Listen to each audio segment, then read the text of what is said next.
There are moments in a man's life when everything he used to be collides headlong with everything he's trying to forget. Grant Holloway had spent 3 years burying the soldier, 3 years learning how to fold laundry instead of tactical maps, how to pack a school lunch instead of a field kit, and then on one rain-soaked Tuesday night, with blood on his knuckles and a stranger gasping against his chest, every wall he'd built came down in under 4 minutes. This is the story of what happens when an ordinary man refuses to look away, and how one split-second decision rewrote the lives of everyone around him. If this story already has your attention, hit that like button, drop a comment with the city you're watching from, and follow along to the very end. Let's see exactly how far this story can travel. The rain came down the way it always did in mid-November. Not in a dramatic downpour that made for good stories, but in a cold, relentless drizzle that soaked through everything and made the night feel 10 degrees colder than it actually was. The kind of rain that didn't announce itself. It just settled in and refused to leave. Grant Holloway stood under the narrow overhang beside the service entrance of the Meridian Grand Hotel and watched the street. He had a thermos of black coffee in one hand and nothing in the other, and he was thinking about whether his son had remembered to take his allergy medication before bed. He'd called home at 9:30. No answer. Probably asleep already, which was fine. Probably fine. He checked his watch, 11:47. 13 more minutes until his scheduled walk of the south parking structure. Then the loading dock check. Then the lobby rotation at 12:30. It was a rhythm he knew the same way he once knew patrol route is. Not consciously, just in his bones, automatic and unremarkable. 3 years.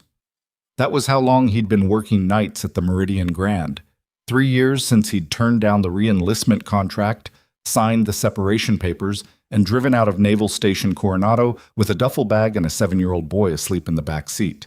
3 years since he'd stopped being the man his teammates called Ghost, a nickname earned not for stealth alone, but for the particular quality of stillness he carried. The way he could go completely quiet inside himself no matter what was happening around him. It had served him well in places most people would never see and would never want to. It didn't serve him nearly as well at parent-teacher conferences. He turned up the collar of his jacket and watched a cab roll past on the wet street.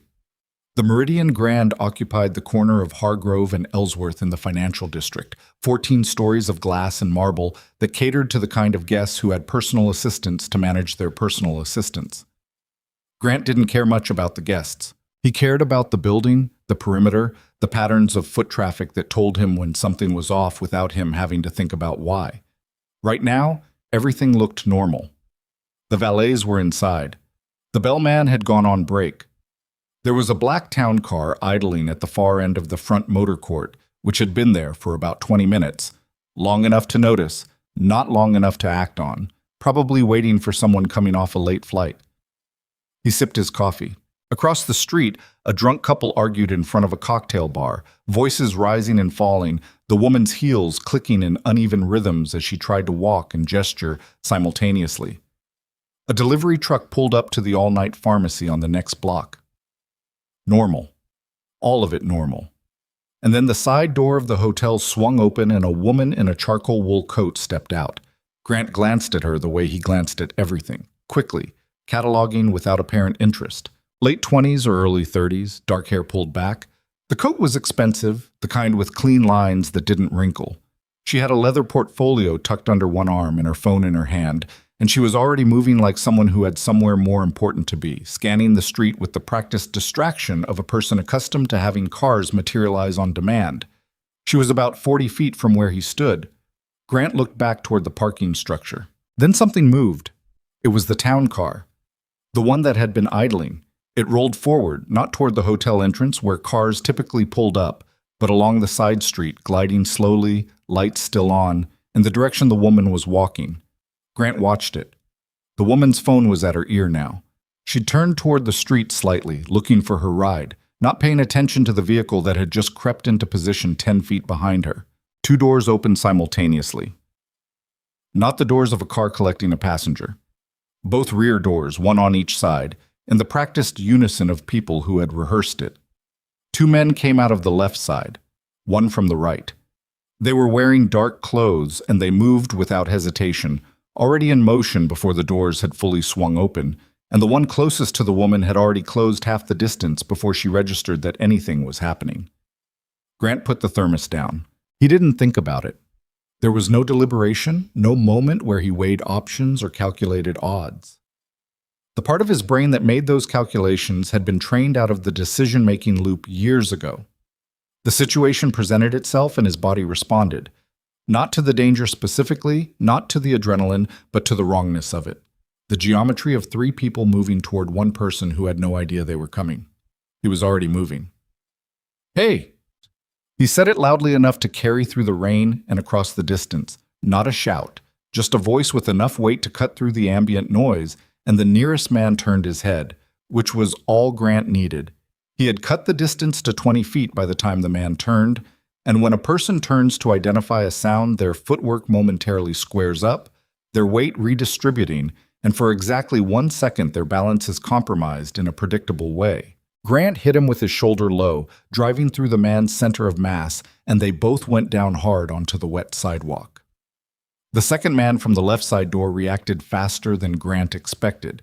He was already moving toward Grant, not the woman, which meant they were trained to handle interference, which meant this wasn't their first time, which meant Grant had perhaps 3 seconds before the coordination of the group would start to overwhelm a single person. He got back to his feet. The man he'd tackled was large. Not bodybuilder large, but the thick, functional kind of large that comes from work, not a gym. And he was already pushing up off the pavement with the ease of someone who'd been hit harder before. His face was obscured by a balaclava. The man coming from Grant's left had one as well.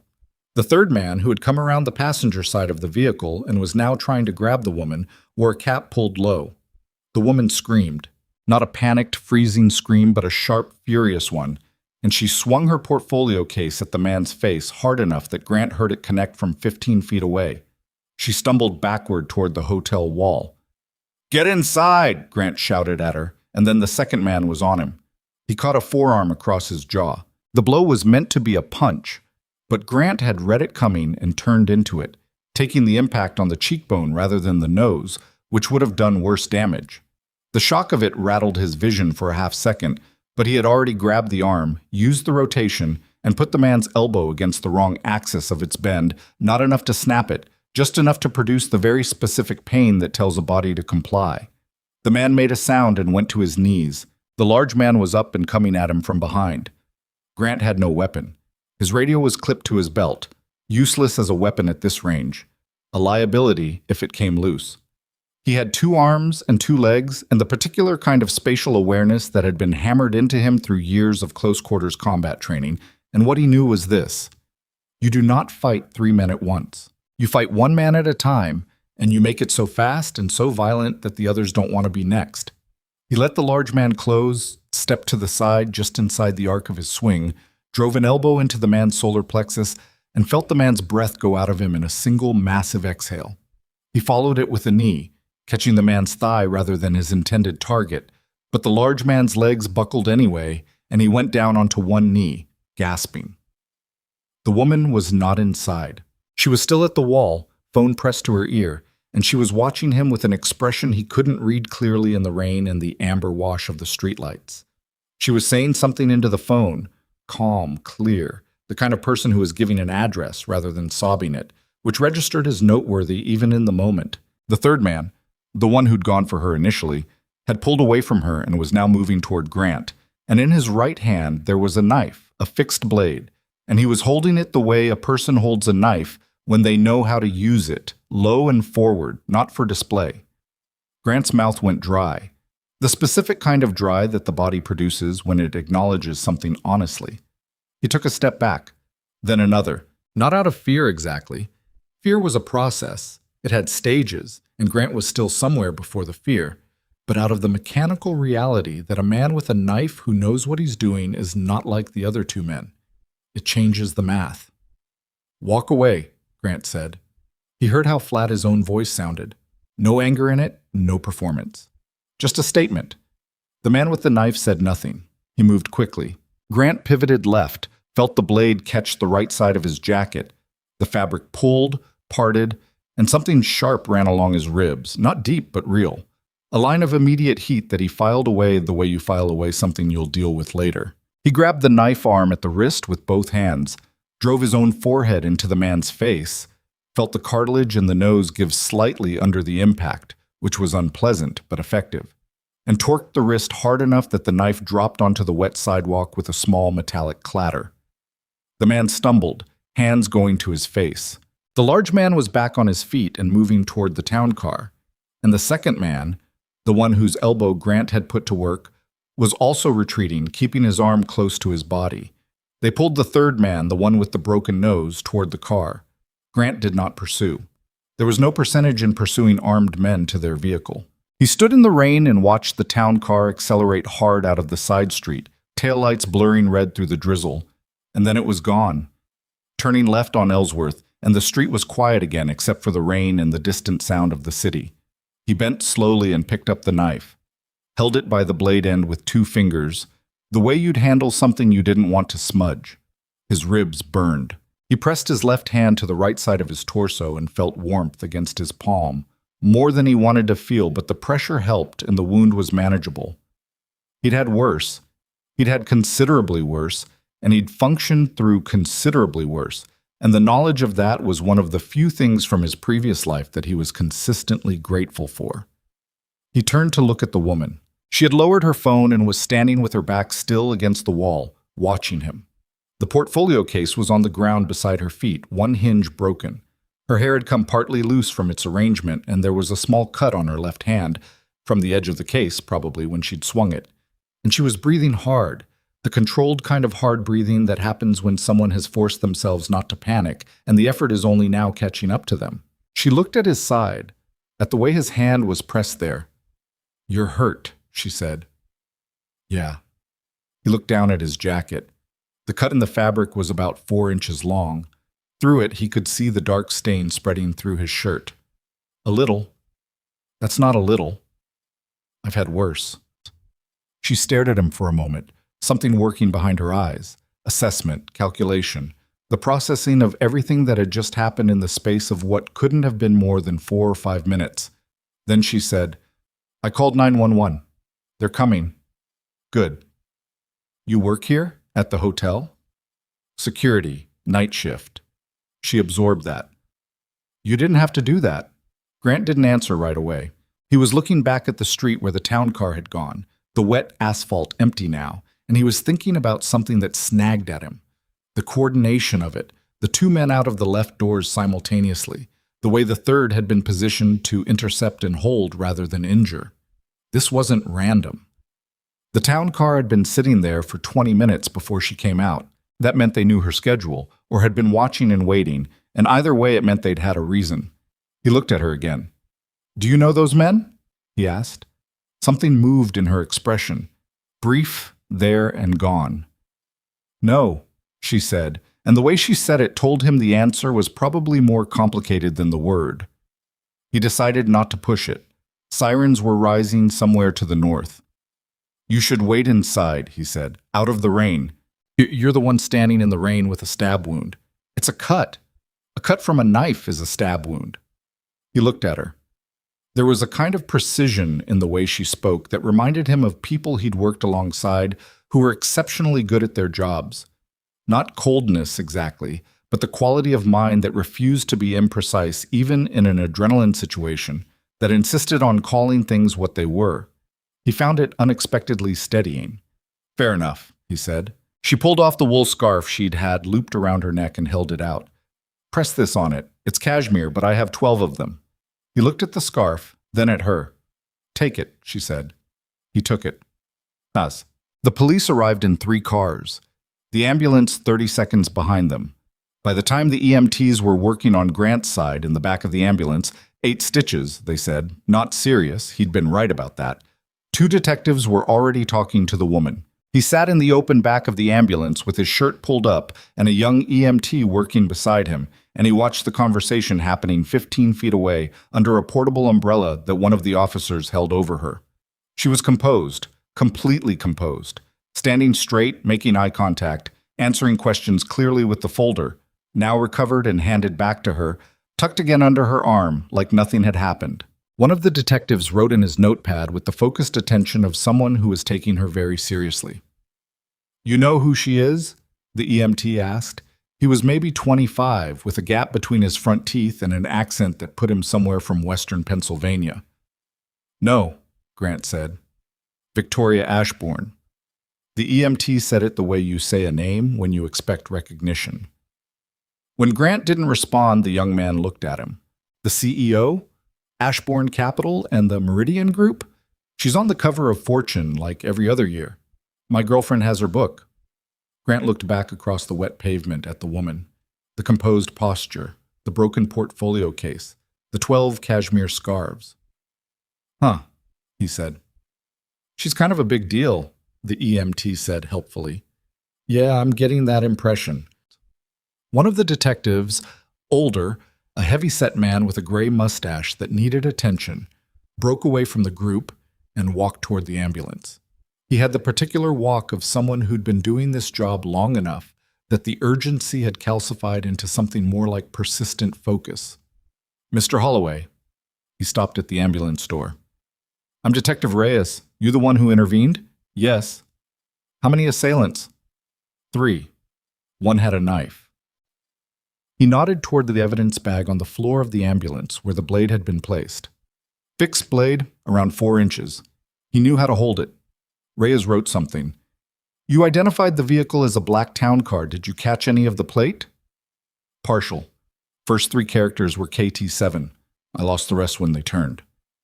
Reyes looked up from his notepad. The expression was brief, impressed. "Most people freeze." "I know." The detective studied him for a moment. "You military?" "Was." "Thought so." He glanced at the stitches being taped down. "You want to walk me through exactly what you saw before the confrontation?" "Everything, not just the fight." Grant told him about the town car, the 20 minutes of idling, the 2-door simultaneous exit, the positioning. He watched Reyes's face as he talked and saw the detective's initial posture shift, not dramatically, but in that specific way where someone recalibrates what kind of conversation they're having. "They knew she was coming out that door," Grant said. "We're aware." Reyes's voice was even. "You understand this is going to go further than a mugging." "Didn't look like a mugging." "No, it didn't." The detective clicked his pen and tucked the notepad into his breast pocket. "I'm going to need a full statement, Mr. Holloway. Tonight if possible, tomorrow morning at the latest. You okay to come in?" "I'll come tonight, as soon as they're done here." Reyes nodded once. He started to turn away, then stopped. "She asked about you, Ms. Ashbourne. Wanted to know you were all right." Grant didn't say anything. "She called you brave," Reyes said, in the tone of a man who reported facts without editorializing them. Then he walked back toward the group. The EMT pressed the last strip of medical tape into place and straightened. "All set. You want a shirt? We've got clean ones in the kit." "I'm fine." "You've got blood on yours." "I'm fine," Grant said again, and he dropped down off the back of the ambulance onto the wet pavement, the night air cold against the fresh gauze along his ribs. He got home at 3:20 in the morning.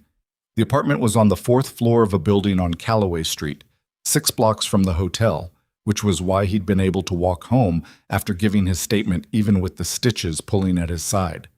He knew every crack and every sidewalk on that route. He'd pushed a stroller along it in the early days, before his son had gotten old enough to refuse the stroller on principle. The apartment was quiet in the specific way that small apartments are quiet when the only person sleeping in them is a child. A live silence, if that made any sense, full of the small unconscious sounds of breathing and shifting and the occasional murmur that meant nothing and required no response. His son's name was Marcus. He was 10 now, and he slept the way he did everything. Fully committed, sprawled diagonally across the bed so that any portion of the mattress that might otherwise go to waste was conscripted into his personal sleeping empire. Grant stood in the doorway and looked at him for a moment in the faint light coming through the curtained window. Marcus had Grant's build beginning to show in his shoulders, but his mother's face almost entirely. The same specific curve of the jaw and the way his brows drew together even in sleep when something shifted in whatever he was dreaming. Grant didn't go in. He just stood there for maybe 30 seconds, and that was enough. He went to the bathroom, looked at himself in the mirror. The bruise from the forearm across his jaw was already showing, a mottled purple-gray that covered most of his right cheekbone, the cut through his jacket, the 8 stitches beneath the gauze on his ribs. He didn't look like a hero. He looked like a man who'd been in a fight. He sat on the edge of the bathtub and put his hands on his knees and stayed there for a minute, letting the adrenaline fully exhaust itself the way it always had to do eventually, the physical aftermath of extreme alertness that had nowhere left to go. His hands trembled once, slightly. He breathed through it. This was the part nobody talked about, the part that happened after the action, in the quiet, when the body stopped being an instrument and started being just a body again. He went to the kitchen and made coffee and sat at the small table by the window with the city's wet light smearing across the glass, and thought about things the way he always thought, methodically, without rushing. He thought about the coordinated exit from the vehicle, about the fact that someone had known Victoria Ashbourne would come out of that specific side entrance at that specific time of night, about the knife and the way the man had held it, about Detective Rhea's face when Grant described the positioning. He thought, this is not going to be over. Then he pushed the thought aside, because pushing thoughts aside was something he was considerably more practiced at than most people. He drank his coffee.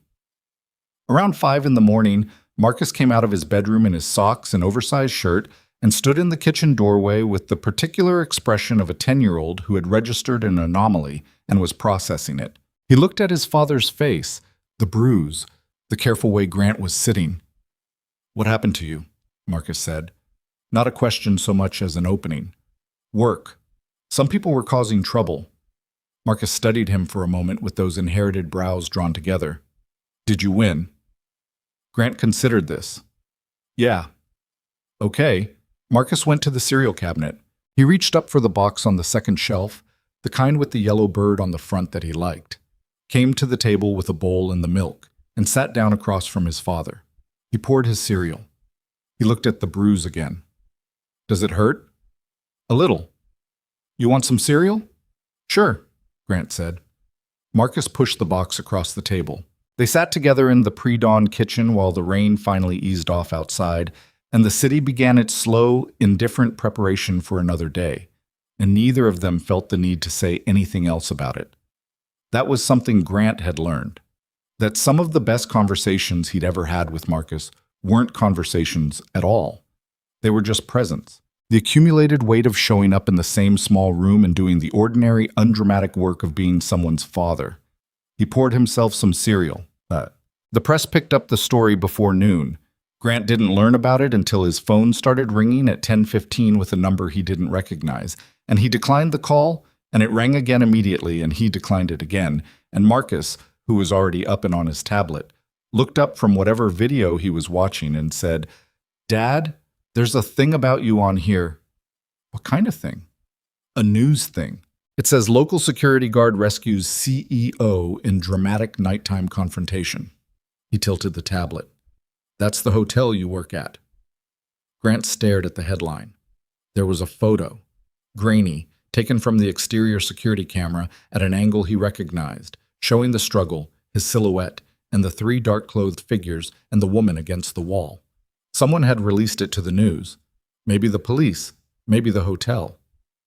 His phone rang again. He put it face down on the table. "Are you famous now?" Marcus asked. "No." "It says you're a hero. Eat your breakfast."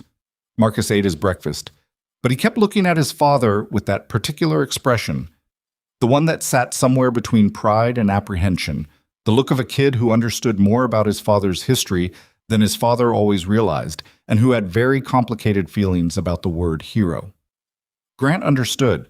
He had complicated feelings about it too, because heroes, in his experience, were usually people who'd been somewhere they shouldn't have been when something they hadn't expected happened, and who'd made a single fast decision that, in retrospect, people needed to mean something. He didn't feel heroic. He felt like a man with 8 stitches in his side who had an ache in his jaw and a stack of hospital paperwork on the kitchen counter and a shift he'd have to call in about. He called in about the shift. His supervisor, a man named Darnell who'd hired him 3 years ago without asking too many questions, which Grant had appreciated, told him not to worry about it, that the hotel management had already called and said take as much time as he needed, which told Grant that the hotel management was doing their own calculating about the public relations implications of the night's events.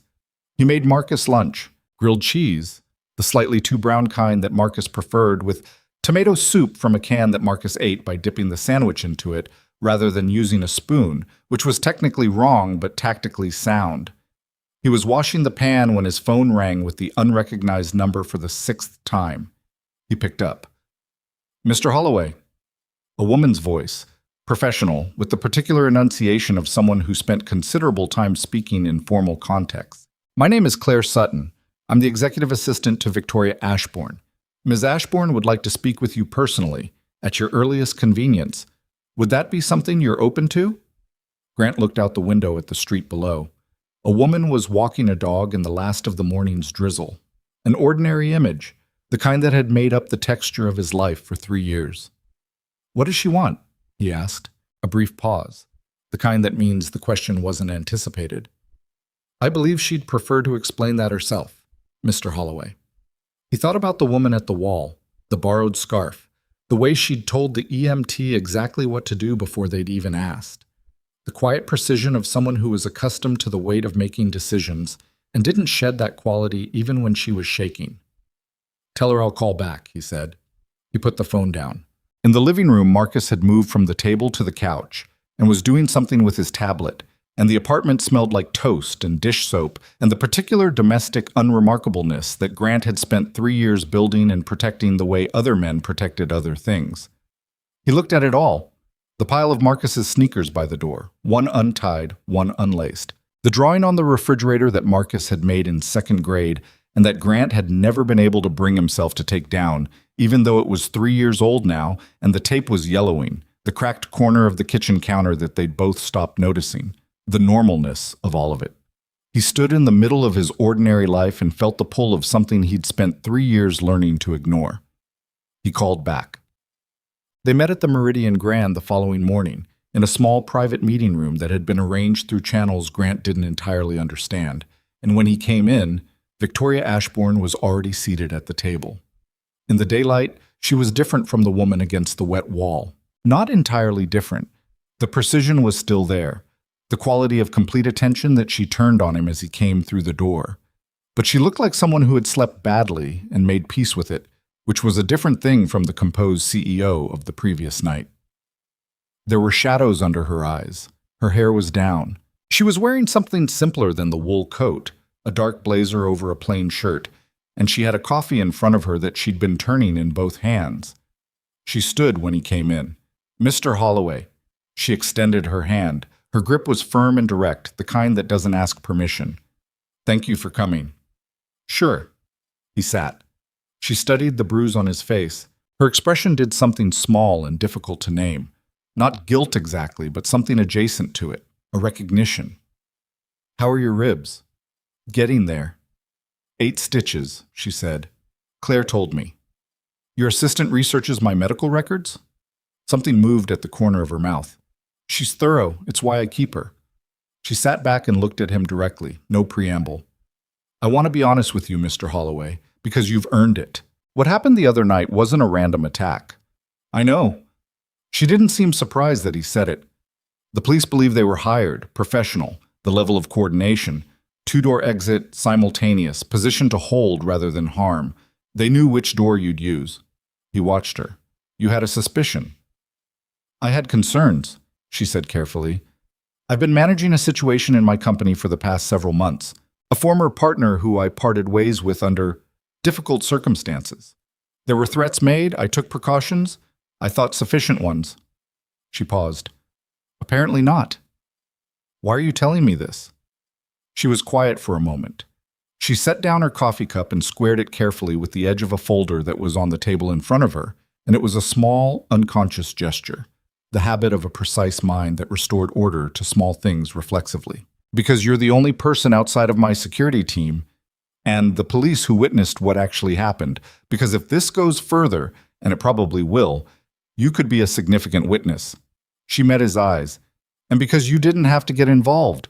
Most people would have called the police and waited. Most people don't have the training I have." "No," she said. "They don't."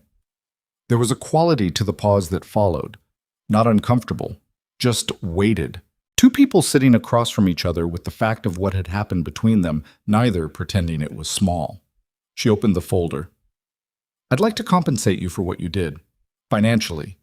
She slid a paper across the table without looking at it. This is a figure I think is fair given. He looked at the paper. He had to make a conscious effort not to react to the number on it. No, he said. She looked up. Mr. Holloway? I don't want it. He slid the paper back. I didn't help you because I wanted money. I know that, but you were injured on my behalf. You may now be at risk. I was doing my job, he said. The part of my job that everyone who's ever done it knows means sometimes things happen that aren't in the description. She looked at him for a long moment. And again, that working behind the eyes. He was beginning to recognize it as the visible sign of how she thought. The processing that she didn't bother to conceal because she'd apparently decided concealment was a less useful tool than directness. Then let me ask you something else, she said. Okay. What do you want, Mr. Holloway? Not tonight, not for the stitches. I mean, what do you actually want? For yourself. For your son. He wasn't expecting the question. He'd come prepared for various kinds of conversations, and this wasn't any of them. I don't know you well enough to answer that.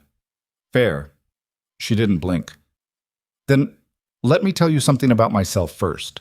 She pulled the folder back toward her and closed it, setting her hands flat on the cover. I've spent 12 years building a company from the ground up. I employ 4,000 people. I make decisions every day that affect them, their families, their communities. I'm very good at what I do. A pause. I'm not always good at seeing beyond what I do.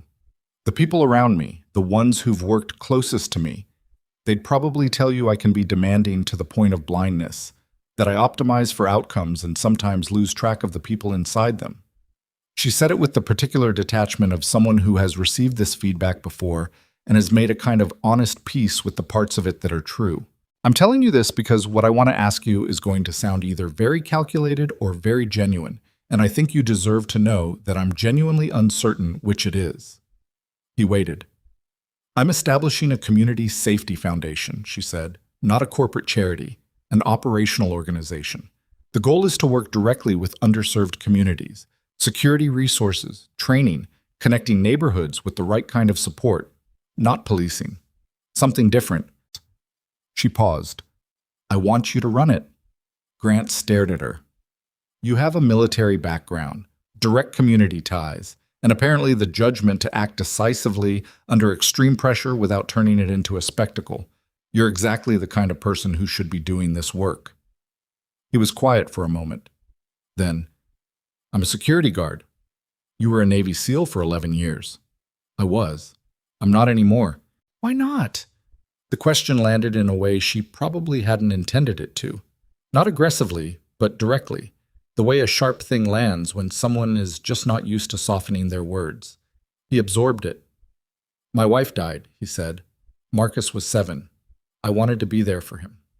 She didn't rush to say something. She just held the weight of it without trying to redistribute it.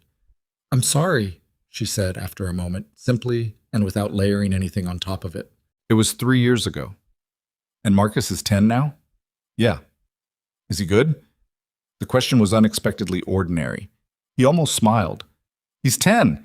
He eats cereal for every meal he can manage, and he's currently convinced that if he practices hard enough, he can make the basketball team, even though his school doesn't have a basketball team. Something genuinely warm moved in her expression, there and brief, and it changed her face entirely. He sounds like a good kid. He's better than me, Grant said, and meant it. The room was quiet for a moment in a way that had shifted from its earlier quality. Less adversarial, less formal. Something more like two people actually looking at each other. I'm not asking you to make a decision today, Victoria said. I'm asking you to consider it. Come in, look at what we're building, meet the team. If it's not right for you, it's not right for you. She picked up her coffee cup. But I'd like you to see it first. Grant looked at his hands on the table, the faded scars across his knuckles that told the quiet history of 11 years. The wedding ring that he still wore on his right hand because moving it felt less like moving forward and more like erasure. I'll think about it, he said. It wasn't a yes, but the way she looked at him told him she recognized it wasn't a no either. That afternoon, he picked Marcus up from school. Marcus came through the double doors with his backpack hanging off one shoulder in the way that drove Grant slightly insane, too low, always about to slip, and walked straight to the car without looking up from the phone he'd been given at the start of 5th grade and already treated like a second spine. He got in, put his seatbelt on without being asked, which was progress. How was school? Fine. Anything happen? Tyler Weston said he saw a picture of you on the news. Grant pulled into traffic. What did you say? I said, yeah, that was my dad. Marcus looked out the window. A pause. Some kids thought that was pretty cool. What did you think? Marcus was quiet for a beat. Outside, the afternoon city moved past in its ordinary way. Traffic, scaffolding on a building, a woman arguing with a parking meter. I thought it was kind of scary, he said, that you did that. Yeah. Grant kept his eyes on the road. Me too. He felt Marcus look at him. Were you actually scared? For a second. But you still did it. Yeah. Marcus processed this. He had his father's way of thinking before speaking, the pause that meant it was real rather than automatic. Mom used to say you never thought about yourself enough, he said. Grant's hands tightened slightly on the wheel. When did she say that? A lot. Marcus shrugged, 17 kinds of 10-year-old casualness. I think she meant it nice. She usually did, Grant said.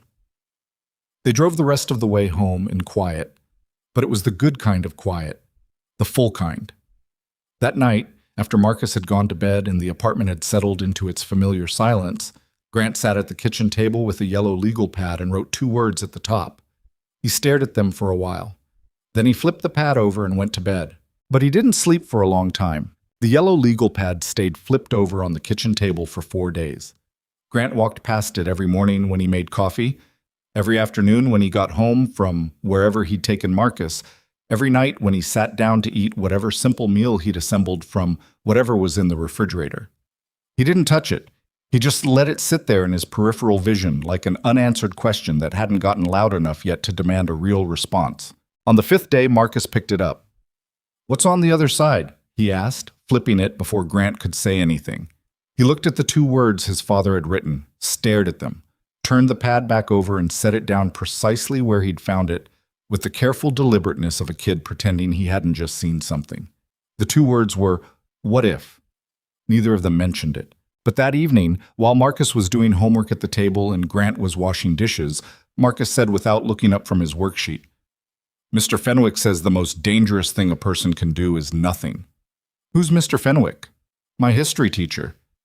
He sounds like he enjoys being quoted. He does, Marcus said seriously. He kind of knows it too. He erased something on his worksheet with the concentrated focus of someone performing a delicate procedure. I just thought it was a thing someone should say. Grant dried his hands on the dish towel. He looked at the back of his son's head, the dark hair that needed cutting, the slight hunch over the homework that meant he was actually concentrating. Noted, he said. He called Victoria Ashbourne's office the next morning. The foundation didn't have offices yet, not proper ones. Victoria had rented a floor in a building 6 blocks from Ashbourne Capital. A raw space with exposed ductwork and temporary folding tables set up in rows, and the particular smell of new construction that meant fresh drywall and possibility and a great deal of work not yet done. When Grant walked in on a Wednesday morning, there were 4 people already there, clustered around a whiteboard covered in diagrams, arguing with the productive energy of people who disagreed specifically about something they all cared about. Victoria was one of them. She was in jeans and a blazer, and she had a marker in her hand and was pointing at something on the board when he came through the door, and she stopped mid-sentence when she saw him and said, "You came." "You didn't think I would." "I thought 50-50. She said it frankly, without apology. "Come on." She introduced him to the others. There was Dre Watson, 34, broad-shouldered, who'd spent 8 years with the Chicago Police Department before what he called, with careful vagueness, philosophical differences, and who now ran community outreach programs in the city's South Side. There was Nora Castillo, who wrote grant applications with the precision of a surgeon and the tenacity of someone who took no as an interesting beginning rather than an ending. There was a younger man named Pete who was apparently responsible for everything data-related, and who shook Grant's hand once and then immediately returned to his laptop with the focus of someone who found small talk genuinely painful. And there was James Okafor, a retired firefighter and paramedic with 31 years of service and a handshake that bordered on structural damage, who looked at Grant, said, "Navy SEAL, right?" And when Grant nodded, said, "Good. I was worried they were going to hire another lawyer." The whiteboard was covered in a structure of connected boxes: neighborhoods, service gaps, response protocols, community liaison positions. It looked like the planning document for a military operation, which was interesting because no one else in the room had military experience. "What do you think?" Victoria asked, watching him look at it. "The Riverside District box is connected to 3 different service pipelines, but there's no redundancy. If one path breaks, the whole system stalls." She looked at the board, back at him. "How fast did you see that?" "Pretty fast." Dre Watson turned from where he'd been leaning against the wall. "That's the thing I've been saying for 2 days. You said the system was too fragile," Nora said. "You didn't say why." "Because I'm not an engineer, Nora. I just know when something's going to fall over." Grant picked up a marker from the tray under the board. He looked at Victoria briefly, which was a question, and she made a small motion with her hand that meant go ahead, so he drew 2 additional connecting lines and a parallel structure and then stepped back. "Redundancy here and here. So if the primary liaison is unavailable, the community contact has a direct line to the response team rather than having to route back through the central office." James Okafor looked at the addition and nodded slowly with the expression of a man who had seen a lot of operational plans in his life and recognized when one got better. "That's the same principle as secondary evacuation routes." "Same principle as everything," Grant said. He stayed for 4 hours that first morning. He hadn't planned to stay more than 1. He drove home, picked Marcus up from school, made dinner, and sat at the table that evening with the legal pad, right side up now, and wrote for the first time in years, not a journal, not a letter, just notes. Structure, problems, and approaches. The particular way that operational planning felt like a language his mind had never actually stopped speaking, even when he'd tried to stop using it. Marcus came and looked over his shoulder. "Is that for the job?" "Maybe. Is that a yes?" "It might be a yes," Grant said. Marcus went back to the couch. "Okay," he said. "But I want my own room if we move." "We're not moving. We should get a dog." "We're not getting a dog." "Just putting it out there," Marcus said. He gave his notice to the Meridian Grand the following Monday.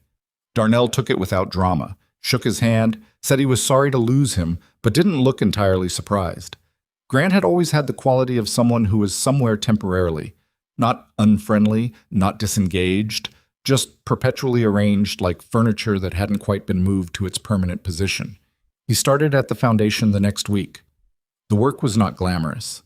It was meetings and spreadsheets and long phone calls with city council offices where he was transferred 3 times before reaching anyone who could actually answer his question. It was driving out to neighborhoods he didn't know and sitting in community centers on metal folding chairs and listening, really listening, not the polite listening of someone waiting for their turn to speak, but the kind that costs something, the kind that requires you to set down everything you already think you know. He was good at this.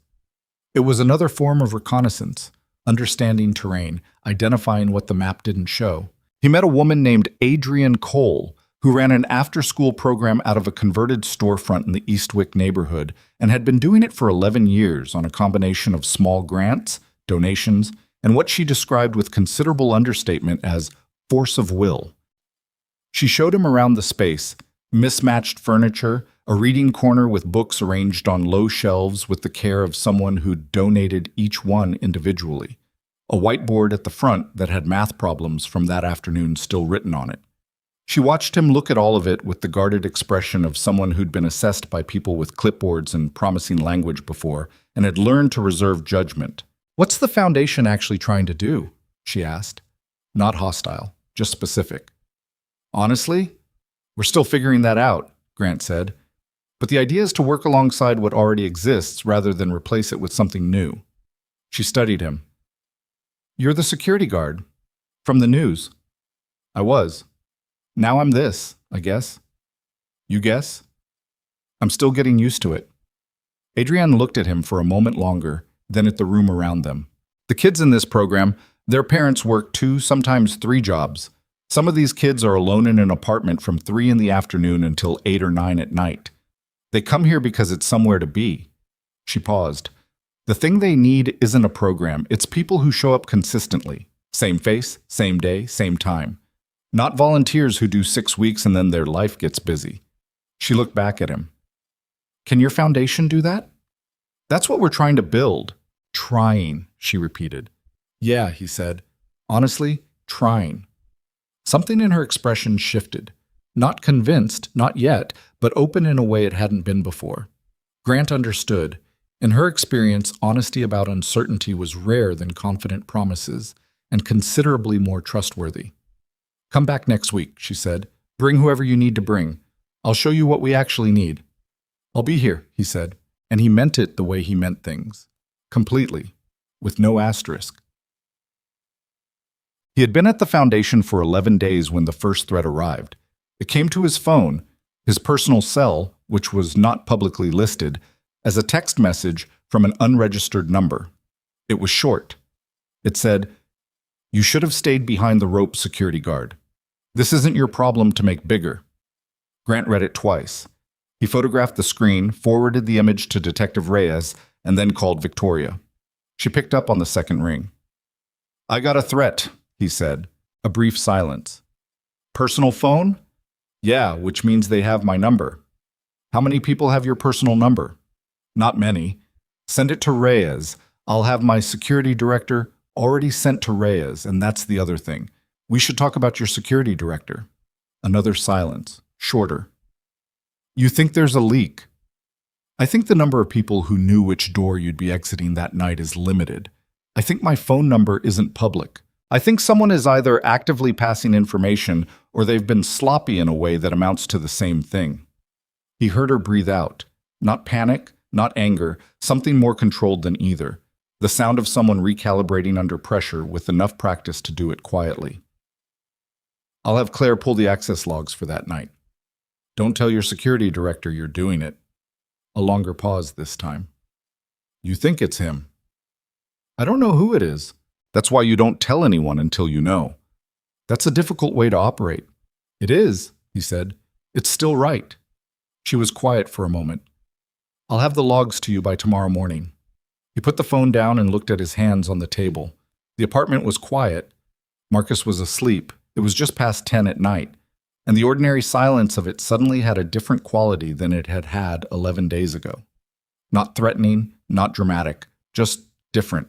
The way familiar rooms look different after you've been away. The second contact came 3 days later, less subtle. A man approached Marcus outside his school. Grant was late picking him up. A meeting had run long, he'd been 10 minutes behind, and he drove up to find Marcus standing on the front steps of the school with his backpack on both shoulders. This time, both shoulders, the way Grant had asked him to carry it 100 times, and he was standing very still with the precise stillness of a kid trying to appear smaller than he was. Grant was out of the car before the engine had fully stopped. "Hey." He put a hand on Marcus's shoulder. "You okay?" "Yeah." Marcus's voice was flat in a way that meant no. "What happened?" Marcus looked at the sidewalk. A man was waiting by the gate. He wasn't a parent. He talked to me for a minute before Mrs. Ling came out. Grant's jaw tightened. "What did he say?" "He said to tell my dad that—" Marcus stopped. He was 10. He was trying to get the words right. He said, "Tell your dad that things get collateral." I didn't know what collateral meant, so I had to look it up when I got inside. "What did he look like?" Marcus described him. White, 40s, a gray jacket, unremarkable face. The kind of person designed to be forgotten. No distinguishing marks. Gone before the teacher came out. Grant called Reyes from the car, parked in front of the school, with Marcus beside him. He gave the description in a level voice and kept his eyes on the front steps while he talked, the way he used to keep eyes on a perimeter when the situation required it. He felt Marcus watching him from the passenger seat, not frightened exactly, but measuring, The way kids measure their parents when everything that's been true about the world starts shifting. After he hung up, Marcus said, "Are we in trouble? There are people who want me to stop doing what I'm doing. Are you going to?"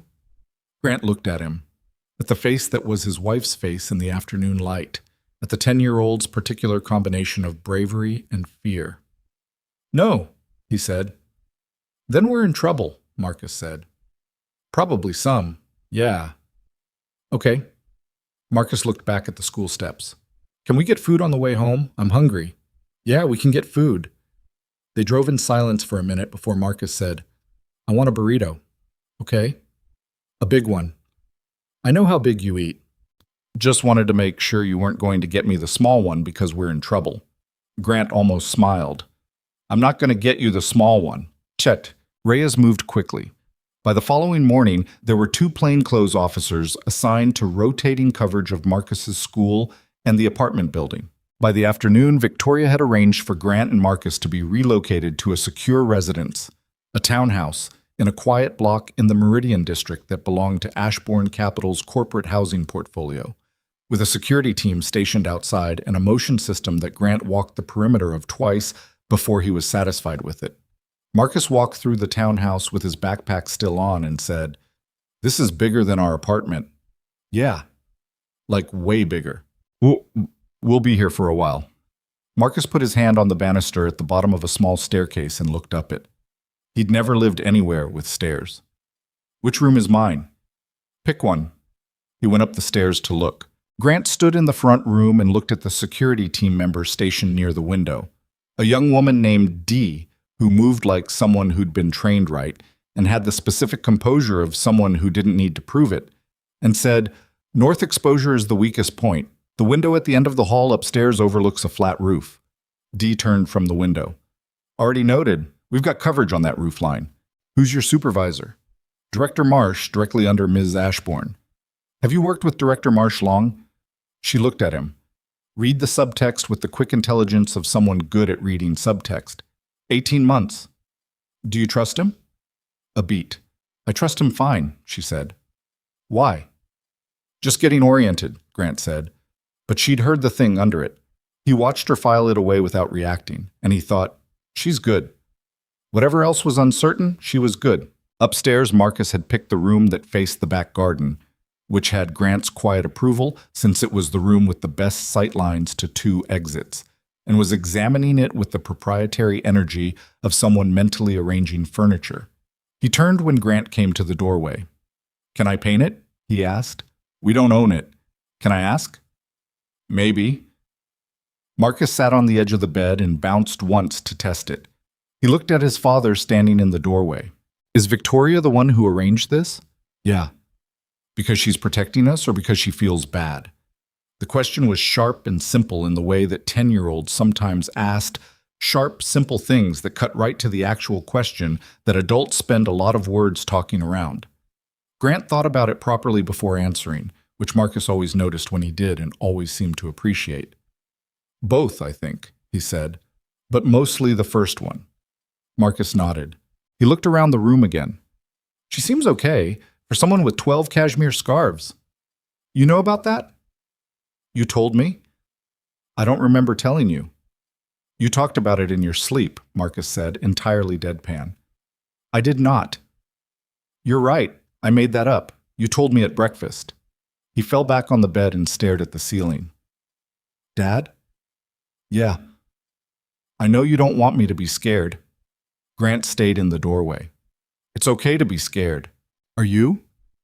He thought about the text message on his phone, about the man outside the school, about the way Reyes had said this is going further than a mugging on a wet sidewalk 2 weeks ago, as if it was a warning he could give but couldn't prevent. "A little," he said. "Yeah." "Good," Marcus said. "Then we're the same." Mod. The logs that Claire pulled from the night of the attempted kidnapping were 47 pages long.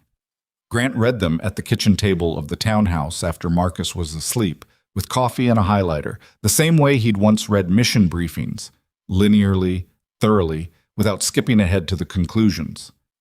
He found the discrepancy on page 31. Victoria's evening schedule had been updated at 4:47 p.m. on the day of the attack, adding a late briefing that pushed her departure to the side exit rather than the main entrance. The update was made by someone with access to the executive calendar management system. The access log showed the update originating from an internal terminal in the building. The terminal was assigned to the office of Victoria's head of security, a man named Gary Marsh, who had run her corporate security operations for 4 years. Grant put the highlighter down. He didn't call Reyes immediately. He sat with it for 10 minutes, which was a kind of discipline he'd learned. The discipline of not moving immediately when you found something, of letting the implications settle to their full depth before you started making noise. Because once you made noise, the window closed. He called Victoria first. She answered at 11:40 at night, which told him she wasn't sleeping either. "I found something in the logs," he said. "Tell me." He told her about page 31. He read her the exact details: the time, the terminal, the name. A silence on her end that had a specific texture to it.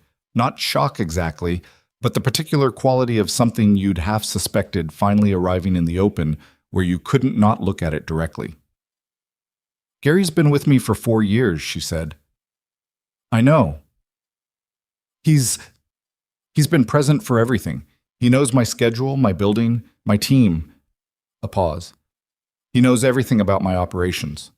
"I know. He would have told them everything." "Yes." Another silence. Then, "I trusted him." Grant didn't say anything. He understood the sentence the way it was actually meant.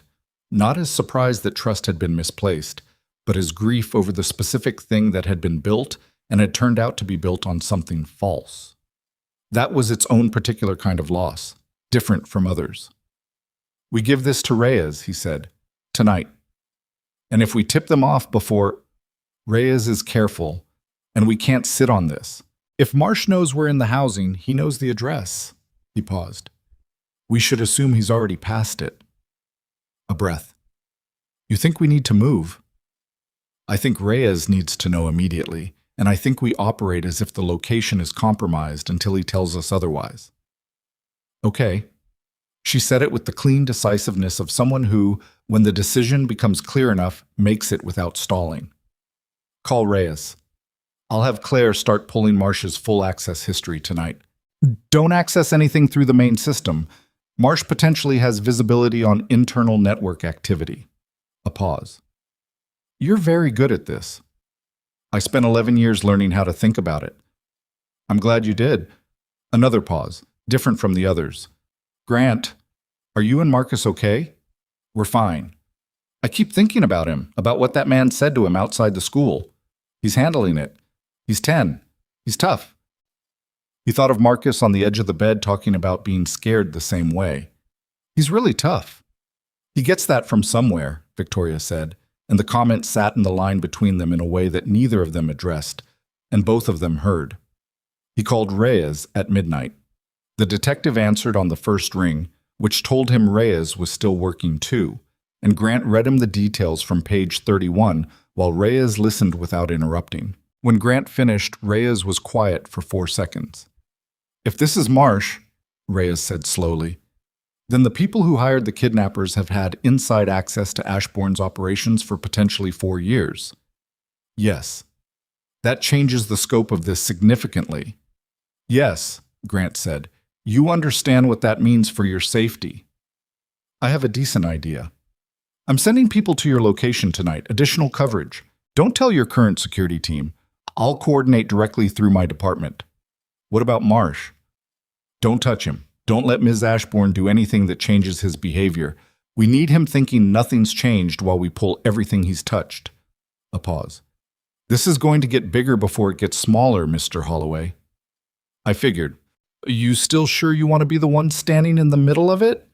Grant looked at the 47 pages spread on the table in front of him. At the highlighter line through a terminal access entry on page 31.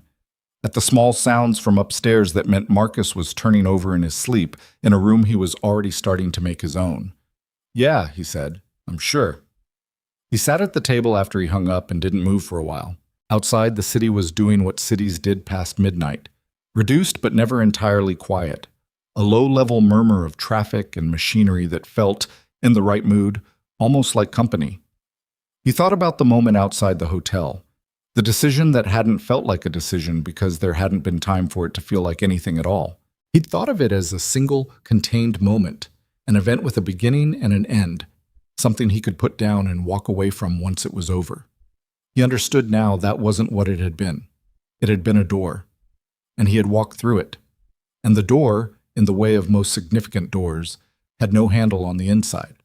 He picked up the highlighter and went back to page 1 of the logs and started again from the beginning, looking for anything he'd missed the first time. He found 2 more things before the city started to lighten outside the window, and by the time he heard Marcus moving around upstairs, there was a second cup of cold coffee on the table and 14 pages of notes in the legal pad, and a picture emerging that was considerably larger and considerably more dangerous than a single failed kidnapping on a wet November street.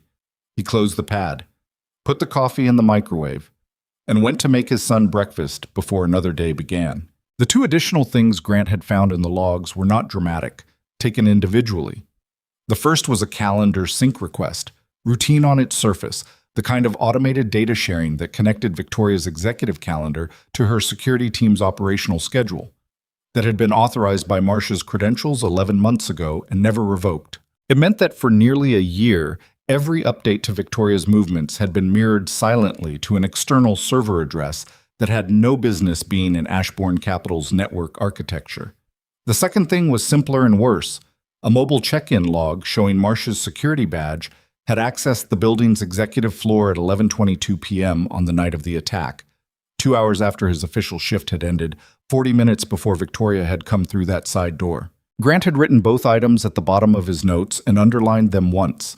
Then he'd made Marcus breakfast, driven him to school with Dee in the back seat, and a second car from Reyes's department following 2 lengths behind, and gone directly to the Foundation's rented office space, where he'd sat across from Victoria and laid the legal pad flat on the table between them without saying anything first.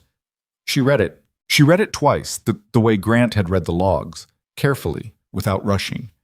She didn't change expression in any dramatic way, but she set the pad down and looked at the wall for a moment, and something moved through her face that was private and probably not something she intended for him to see. 11 months, she said finally. At least. Reyes thinks it could go back further. That means every trip, every schedule change, every time I moved. She paused. My daughter's school pickup is on that calendar. The air in the room shifted. You have a daughter, Grant said. Lily. She's 8. She lives with her father. We're divorced. She's with him most of the week. Victoria's voice was even, but the effort behind it was visible, like a hand pressing flat on something that wanted to rise. I need to call Richard. Reyes already has people on it. He called me an hour ago. Your ex-husband and Lily have a detail on them as of this morning. He watched her absorb that. He moved fast. Does Richard know why? He knows there's a credible threat to the family. Reyes briefed him early this morning. Victoria put both hands on the table. Flat, palms down, a grounding gesture. She breathed in through her nose and out slowly, and Grant recognized the technique. Not meditation, just the body's honest method of keeping itself functional when the mind is presenting it with too many things at once. I need to see her, she said. I know. Not yet, though. Not until... Not yet, he agreed. Bringing you to her location before this is contained puts her at more risk, not less. Reyes made that call. She nodded. Once. The nod of someone who understands the logic and hates it correctly. Who's behind this, she said. It wasn't a question so much as a thing she was thinking out loud, feeling the edges of. Reyes has a name he's working toward. He hasn't shared it with me yet, but he will. He's been careful about what he tells us, which is smart. Why smart? Because every person who knows something is a potential leak. He's operating on need to know even with us. Grant paused, which means someone he trusts has already told him something he finds credible. Victoria looked at him. You've been thinking about this all night. Most of it. You should sleep. You're one to talk. She almost smiled. Not quite, but close. The near miss of a smile from someone who was holding too much weight to fully get there. I used to run on 4 hours when I was building the company. Investors, term sheets, every deal falling through at the worst possible time. She looked at the legal pad again. I thought that was pressure. It was a different kind. Yes. She picked up her coffee. It was a kind that didn't involve my daughter. Reyes came to the townhouse that evening. He sat at the kitchen table across from Grant with a folder he hadn't opened yet and a cup of coffee he'd accepted out of something closer to politeness than actual need. And he had the particular look of a man who'd been awake for a very long time and had arrived at a specific kind of clarity that only exhaustion and long experience produced together. Marcus was upstairs, nominally doing homework, actually almost certainly watching something on his tablet, which Grant had decided was fine for tonight. The name, Reyes said, is Conrad Hale. Grant didn't recognize it immediately. Then he did. The business partner. Former. He and Ashbourne built the Meridian Group together, the hospitality side of her portfolio, the hotels, the property acquisitions. 12 years of partnership. Reyes opened the folder. 18 months ago, she bought him out. He contested the valuation, claimed she'd manipulated the assessment to reduce his payout by roughly $40 million. Did she? Reyes looked up. No. The court agreed with her valuation. He lost. He's been appealing ever since, burning through legal fees, and by our estimate, he's gone through most of the money he did receive. He looked back at the folder. Hale is 61 years old, property in 3 states, and he has spent the last 18 months watching someone he used to split profits with become one of the most publicly successful business figures in the country. He paused. That is a specific kind of misery. What was the kidnapping supposed to accomplish? Best theory we have, leverage. Force her to drop the ongoing litigation and settle at a higher figure. Maybe get her to sign over assets under duress. Reyes turned a page. The kidnappers were professionals. Balkan connection, we think. Brought in specifically. Not Hale's regular orbit. He used an intermediary to make contact, which he was smart enough to do, but the intermediary kept records, which he was not smart enough to anticipate. And Marsh? Gary Marsh worked private security in Chicago before joining Ashbourne's team. We found a connection to one of Hale's former property managers. They went to the same high school, lost touch, reconnected at some point in the last 3 years. Marsh wasn't ideologically committed to anything. He was paid. Reyes said it without contempt, just the flat fact of it. $50,000 up front, another 100 if the operation succeeded. Grant absorbed this. Where's Marsh now? Under surveillance, we're not moving on him yet. We're using his position to feed Hale's network incomplete information. Make them think the operation is still viable. Keep them from going to ground before we're ready to pull everything in at once. You're feeding them a false sense of control. It's working. They've been communicating more frequently, not less. They think they still have eyes inside Ashbourne's operations. They've been making plans. What kind of plans? Reyes looked at him steadily. The kind that suggests they've decided that since the first method failed, a more direct method is acceptable. The word direct carried its full weight. Grant sat with it. Grant, Reyes said, the first name which he'd never used before. You're a material witness to a federal kidnapping attempt, and you're now embedded with the target. You understand what that means for your own position. Yeah. I'm not going to tell you to step back, because frankly, you've given us more useful analysis in 2 weeks than my own team managed in 3 days. But I need you to understand that I'm not law enforcement and I can't do anything operational.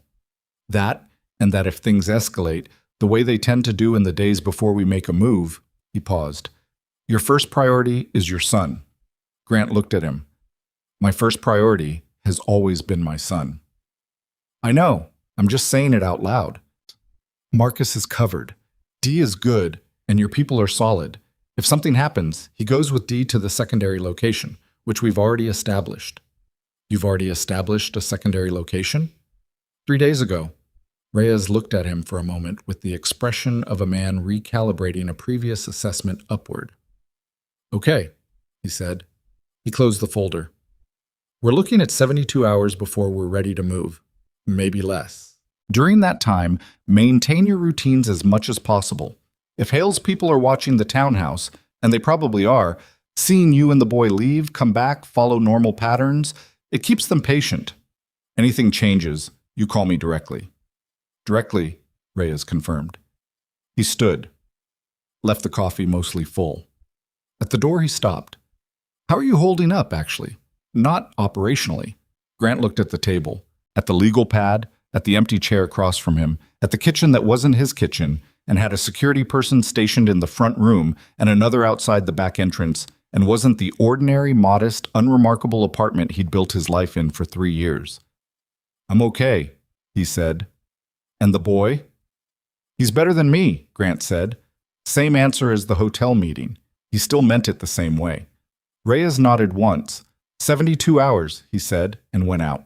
The 72 hours did not stay calm. 31 hours in, one of Reyes' surveillance team reported that a second vehicle, different from the town car, a gray SUV with altered plates, had made 3 slow passes of the block. It had not stopped. It had not done anything that gave them legal grounds to intercept. It had simply observed in the way that professional people observe when they are deciding whether the moment is right. Grant moved Marcus to the secondary location that afternoon. He told him they were going to stay at a friend's apartment for a couple of nights while some things got sorted. And Marcus, who was 10 and not unintelligent, said, "Is this the part where it gets worse before it gets better?" "Hopefully the last part of that." "Okay." Well, Marcus packed a bag with the economy of a kid who'd watched his father pack a bag his whole life. Efficient, no unnecessary items, the things he actually needed rather than the things he thought he should want. He put in his tablet, his sneakers, a book he'd been halfway through for 3 weeks, and a photograph from the windowsill of his bedroom that Grant recognized as one he'd never seen Marcus take down or rearrange. The 3 of them, Grant and Marcus and Sarah, at a beach somewhere in South Carolina the summer before she got sick. The sky behind them a particular shade of afternoon blue that Grant had not been able to describe accurately to anyone who hadn't been there. Marcus tucked it into the side pocket of his bag and zipped it without looking at Grant. Grant looked away. "Let's go," he said. Victoria met him back at the foundation office that same afternoon.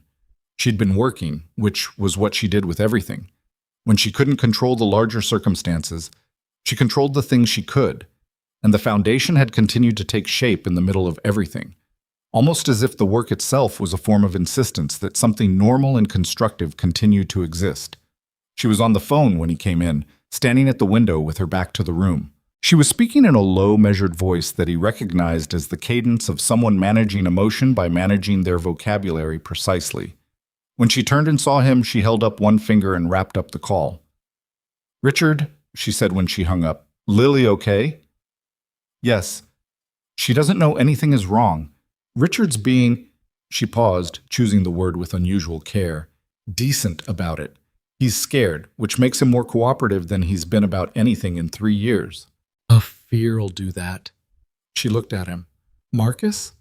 "Secondary location. He's good. Dee's with him." "You trust Dee?" "I do." She nodded. She had dark circles under her eyes that hadn't been there 2 weeks ago, and her hair was tied back in the rough, functional way of someone who'd stopped caring about the distinction between working appearance and working reality. She looked more real than she had the night outside the hotel. Less composed, less arranged, more like an actual person who was carrying something heavy and hadn't put it down in days. "Reyes called me an hour ago," she said. "They found the intermediary." "And?" "He's cooperating. Apparently the prospect of a conspiracy to commit kidnapping charge at 63 years old makes people remarkably willing to have conversations." She moved to the table and sat, pulling a folder toward her. "He's given them communication records, payment structures, everything. They have Conrad on wire for 6 separate discussions about the operation." She opened the folder. 6.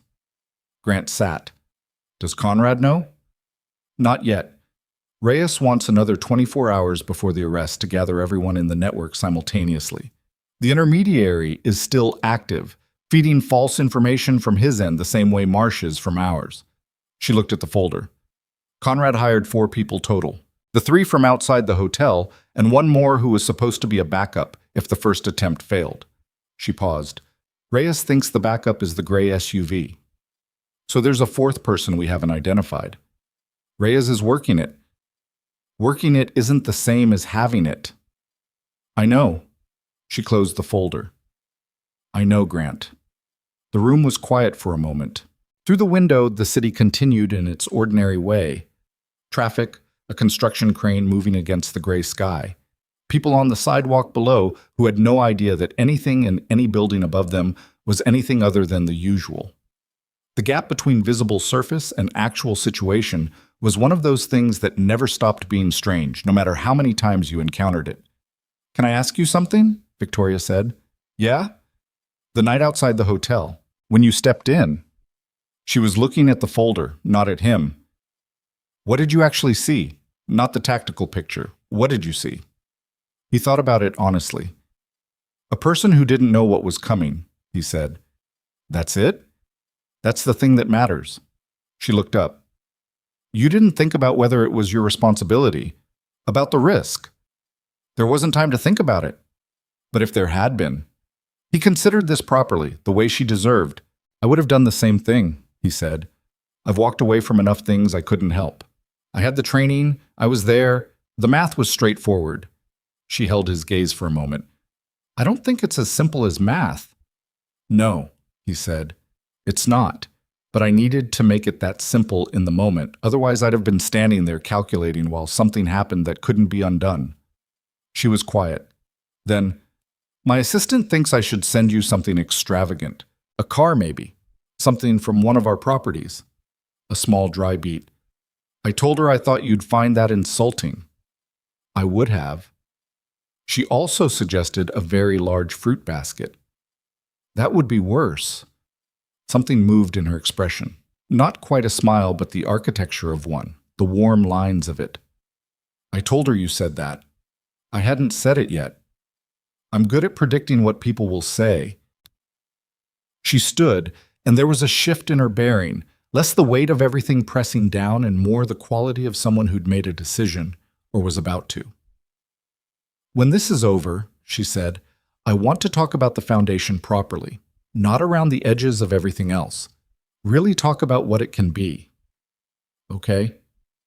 "I think it can be more than either of us has said out loud yet." "Yeah," Grant said. "I think so too." She looked at him for a beat longer than was necessary for the conversation. And then she looked away, out the window, and they both sat with the complicated, ordinary fact of two people beginning to recognize something in each other without either of them being ready to name it yet. The fourth man found Grant first. It happened at just past 6 in the evening, in the parking structure 1 block from the Foundation office, where Grant had left his car that morning. He was walking back to it alone. He'd sent the patrol car with Dee ahead to check on Marcus, a decision he rethought the moment he stepped into the structure's second level and heard footsteps behind him that stopped when he stopped. He didn't turn around immediately. He took stock without moving.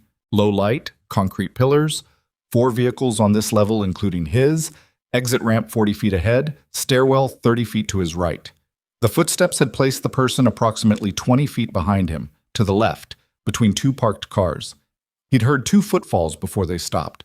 Not rushing, not aggressive, but positioned, waiting to see what he did. He understood that he'd been followed from the building. He turned around slowly. Not quickly. Quickly meant threat response, and threat response meant escalation. And he needed to understand the situation before he decided what kind of response was right. The man was standing between a white sedan and a concrete pillar, 40s, stocky build, the same forgettable face Marcus had described. Grant was certain this was the man from outside the school. In his right hand, held low at his side, was a handgun. "Mr. Holloway," the man said.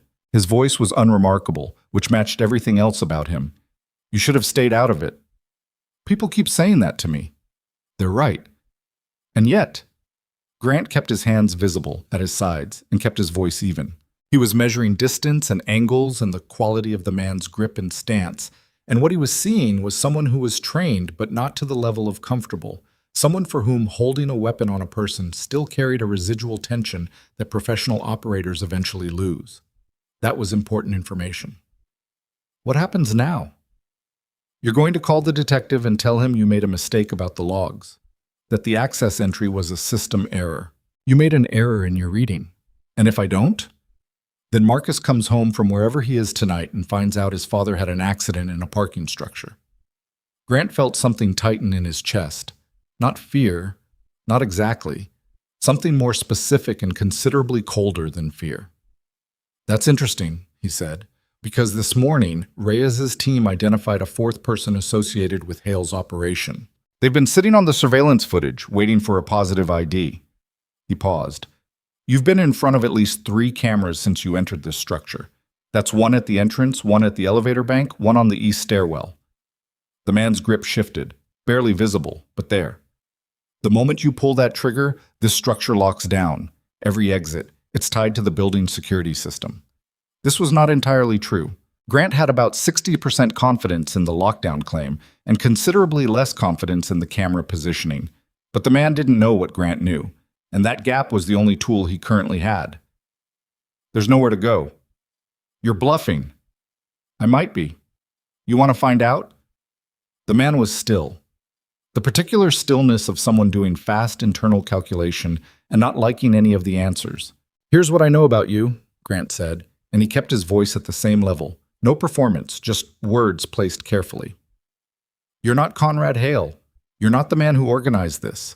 You're someone who got paid to do a job that has gone significantly wrong, and you're standing in a parking structure pointing a gun at a former SEAL while federal investigators close a net around everyone connected to the operation you were hired for. He paused. That is a very bad position. The only person you can help right now is yourself. By doing what? By putting the gun down and calling Reyes's number, which I'm going to give you, before someone above your pay grade decides you're a loose end they can't afford. The man stared at him. Conrad Hale is going to prison, Grant said. The intermediary is already cooperating. Marsh is already cooperating. You're the last person in this network who hasn't done anything to help yourself, and that window is closing. A beat. Your name is not on my list yet. It might stay off it. A long silence. The gun stayed raised, but the man's weight had shifted.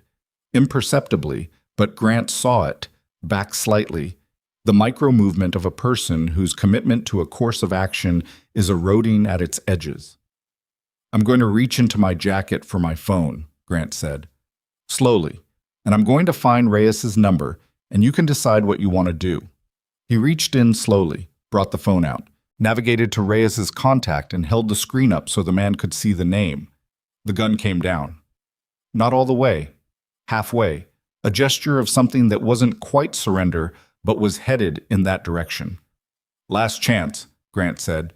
Past this point, I can't help you. The man lowered the gun the rest of the way. He stood there for a moment looking like a man who had made a decision and wasn't entirely sure how he felt about it yet.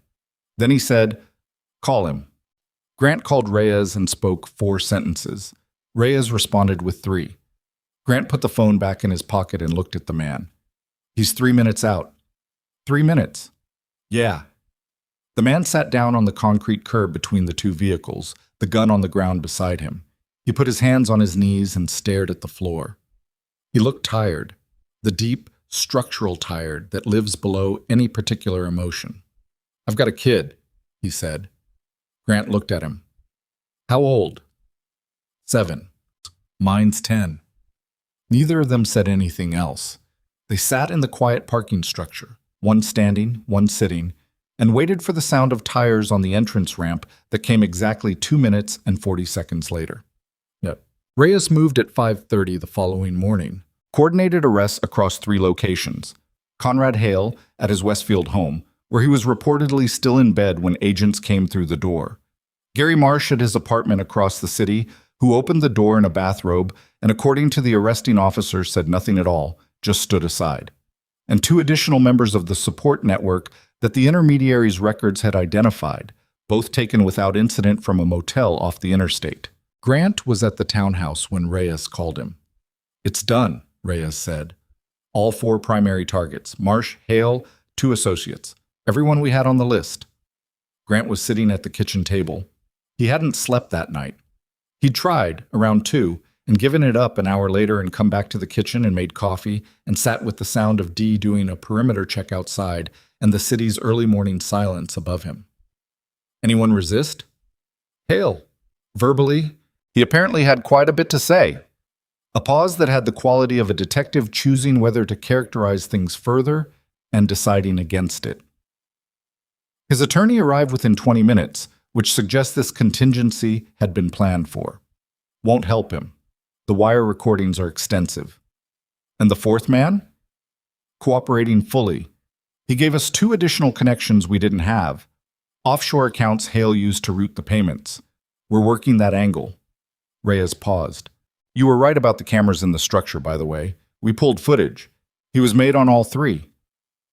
I wasn't certain about the 3rd one. Well, he didn't need to know that.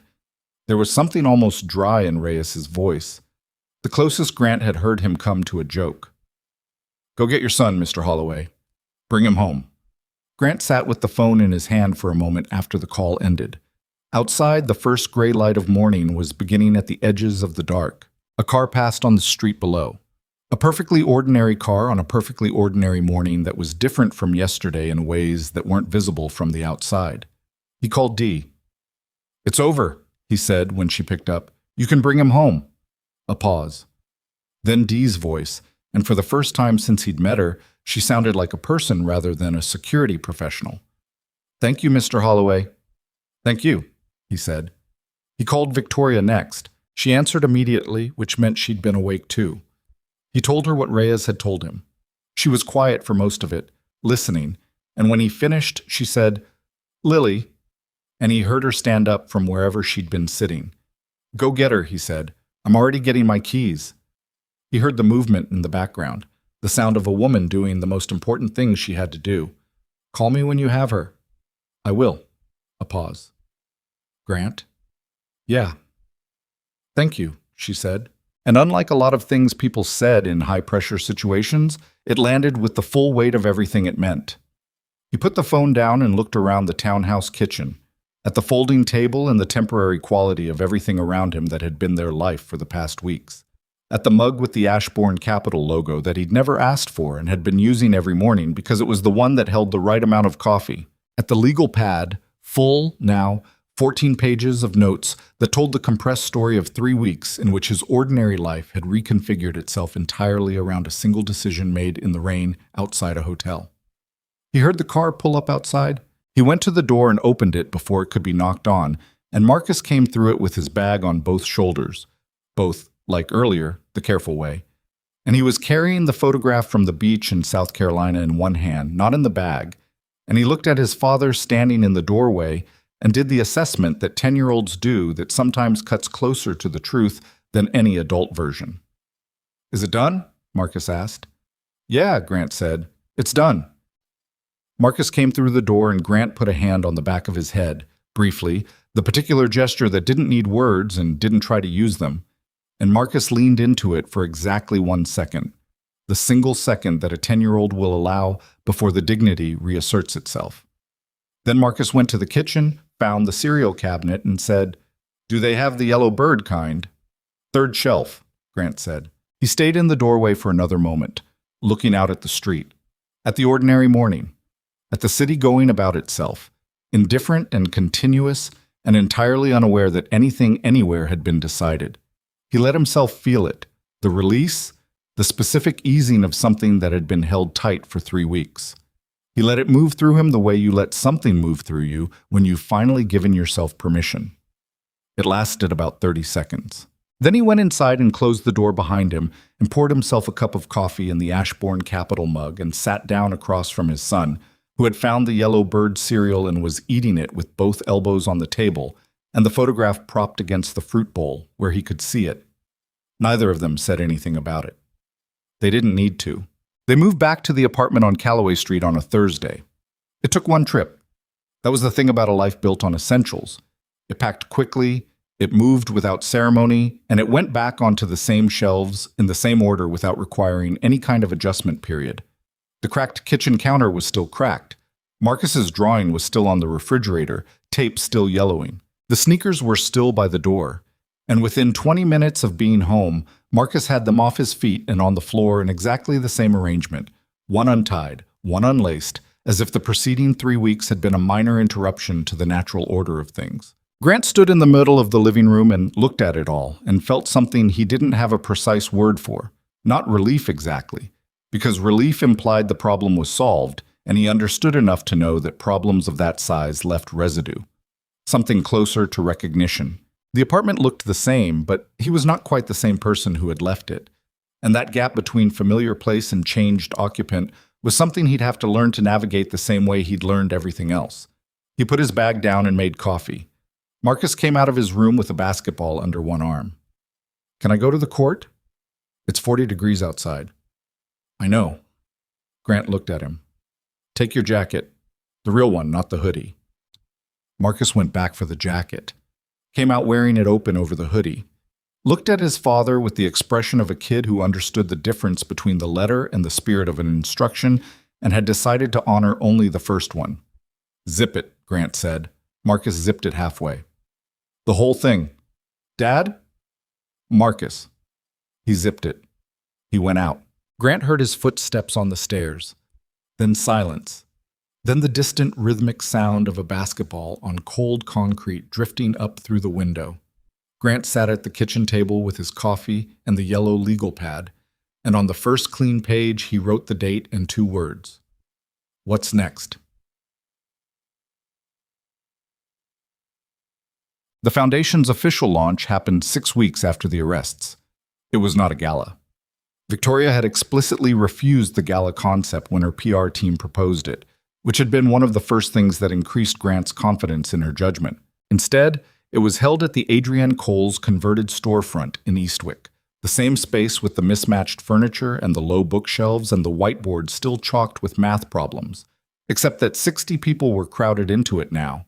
Neighborhood residents and local officials and the foundation team and a handful of journalists who'd been told there would be no press conference and no prepared remarks, just people talking about work. Adrienne had agreed to this format with considerably more enthusiasm than she'd shown for anything else the foundation had proposed. Grant stood near the back and watched Victoria work the room. She was different here than she was in a boardroom or a formal interview.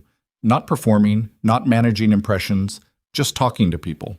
She was talking to a woman named Gloria Reese, who ran the neighborhood watch program for a 6-block radius and had been doing it voluntarily for 11 years. And Victoria was listening in the specific way that Grant recognized because he'd seen her do it across a table in the early weeks of the foundation. The complete attention, the following questions that showed she'd actually heard what was said rather than waiting for a natural pause to offer her own thoughts. Gloria was small and in her 60s and had the bearing of someone who'd been underestimated frequently and had stopped finding it interesting. She was looking at Victoria with the same cautious assessment that Adrienne had used on Grant in this same room weeks earlier. "You're not what I expected," Gloria said, in a voice that carried clearly enough for Grant to hear it. "What did you expect?" "Someone who was doing this because it looked good." "It might look good. That's not why I'm doing it." Victoria's voice was direct, no defensiveness in it. "I spent 12 years building things that primarily benefited people who already had enough. That's not a judgment on what I built. It was good work, but it was one kind of work." She looked around the room. "This is a different kind." "What changed?" Gloria asked. A pause. "Someone showed me something I'd stopped looking for," Victoria said. Gloria followed her gaze across the room to where Grant was standing. She looked back at Victoria with the particular expression of an older woman who understands certain things without being told them. "He's not what I expected either," she said. "No," Victoria agreed. "He really isn't." Grant looked away before they could tell he'd been listening. The work settled into a rhythm over the following months. It was not smooth. Grant had stopped expecting smooth. Smooth was a fiction that comfortable people told themselves, and the communities the foundation was trying to serve had been failed too many times by organizations that started strong and frayed when the novelty wore off, and the real structural problems proved resistant to good intentions and quarterly timelines. He drove to Eastwick 3 mornings a week and sat with Adrienne's staff and listened to what wasn't working. He drove to the Riverside district and met with Dre Watson, who had built trust in that neighborhood through years of showing up when nothing was happening, not just for crises, but on ordinary days, at ordinary times, which was the actual substance of trust rather than its performance. He went to city council meetings that lasted 3 hours and accomplished 45 minutes of actual work, and learned to find the specific 45 minutes within the 3 hours where something real could be moved. He got things wrong. He came into a meeting in the Northgate neighborhood with a plan that he'd spent 2 weeks developing and which the community members politely and then less politely told him didn't match the actual situation on the ground, and he sat there and absorbed it and revised and came back. He He overestimated what was possible in a 90-day window and underestimated how long trust took to build. And Dre Watson, who had the luxury of watching Grant make this mistake from a position of having already made it himself, told him, "The problem with your training is you're used to operations with endpoints.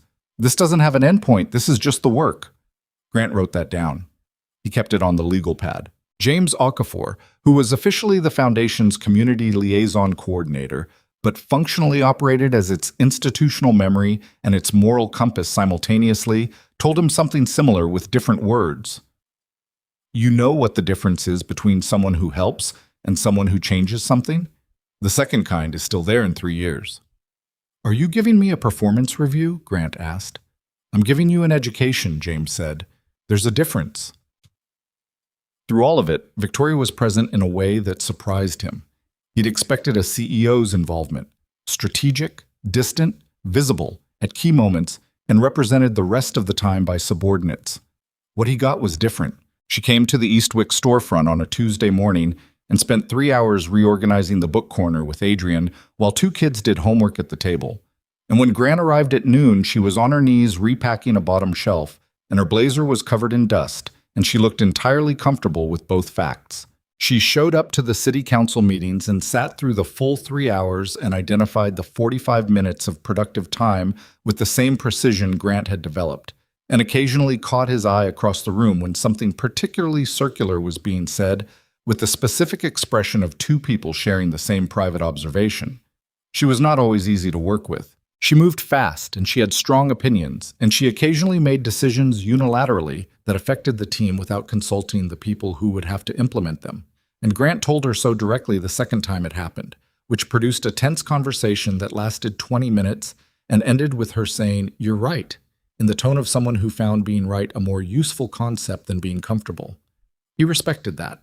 He respected it more than smoothness would have earned. She was learning something, and she knew she was learning it, and she didn't pretend otherwise.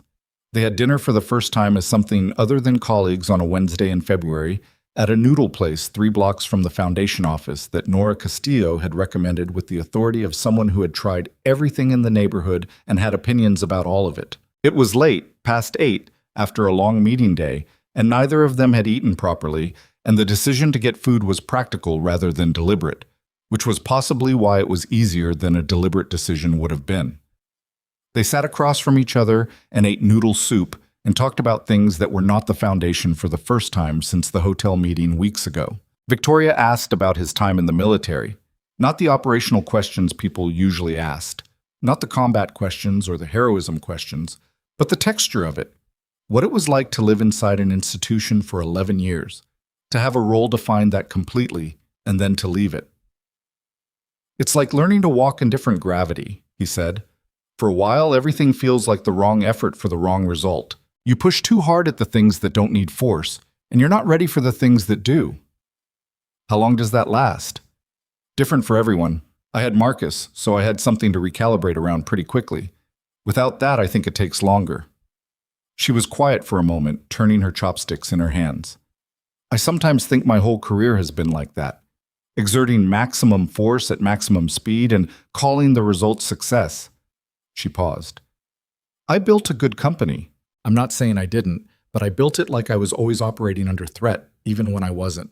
And I didn't stop to ask why until—" She stopped. "Until someone tried to kidnap you," he said. "Until a stranger got between me and it when he didn't have to." She looked at him steadily. "I've thought about that a lot, actually.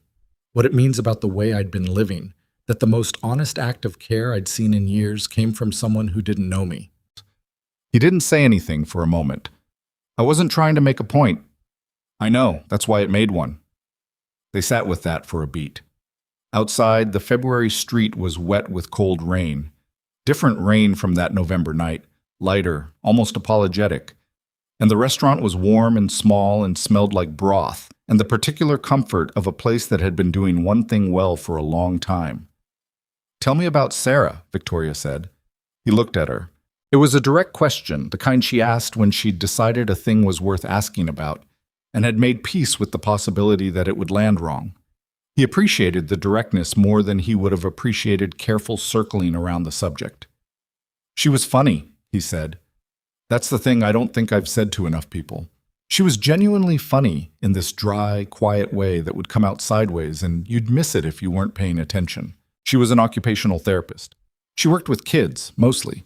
She was the one who was good at the ordinary things. The school forms, the birthday parties, the pediatrician appointments. I was good at the extraordinary things, which are useful a lot less often. He paused. When she got sick, I understood for the first time that I'd been relying on her to run the parts of life that I'd never learned to run myself. And I had to learn them while she was dying, which is a terrible time to be learning. Victoria was quiet. She was doing the things she did, holding the weight of something without trying to fix it, or move it, or fill the space around it with words. Marcus has her face, Grant said. Exactly. It used to make it harder. Now it mostly makes it... He stopped, searching for the right word. I don't know. Continuous. Like something that should have ended didn't entirely. That's a good way to carry it, Victoria said. Some days. He looked at his soup. Some days it just hurts. Yeah, she said simply, as if she knew, which in certain respects she did. He walked her to her car afterward. They stood on the wet sidewalk, and the conversation had reached one of those natural endings that doesn't require manufacturing a conclusion, just the understanding that the night was over and both people were okay with what had been said. Same time next week, she said. It was the foundation meeting she meant, the Wednesday check-in. Yeah, he said, and then, because he was not someone who left things unsaid when they were worth saying, this was good. She looked at him. Something in her face that was warm and real and slightly unguarded, the expression of someone who'd stopped performing for the evening and had not yet put the armor back on. Yeah, she said. It was. She got in the car. He walked back to his own, 3 blocks through the rain, and he was almost smiling, and not quite ready to examine why. Marcus noticed everything, as he always did. He noticed that his father came home from Wednesday evenings in a different quality of quiet than other evenings. He noticed the new calendar on the refrigerator where the foundation schedule was written alongside his school schedule, 2 lives mapped onto the same surface. He noticed that his father laughed more than he used to.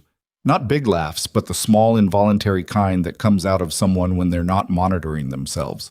He didn't say anything about any of it for several weeks. Then one Saturday in March, he was sitting on the kitchen counter eating an apple, a habit Grant had told him a dozen times was not what counters were for, and he said, without preamble, "Do you like Victoria?" Grant was making coffee. He didn't turn around. "She's a colleague." "That's not what I asked." "Drink your apple." "You eat apples, Dad. You can't drink them." "Then eat it somewhere that isn't my counter." Marcus stayed on his counter.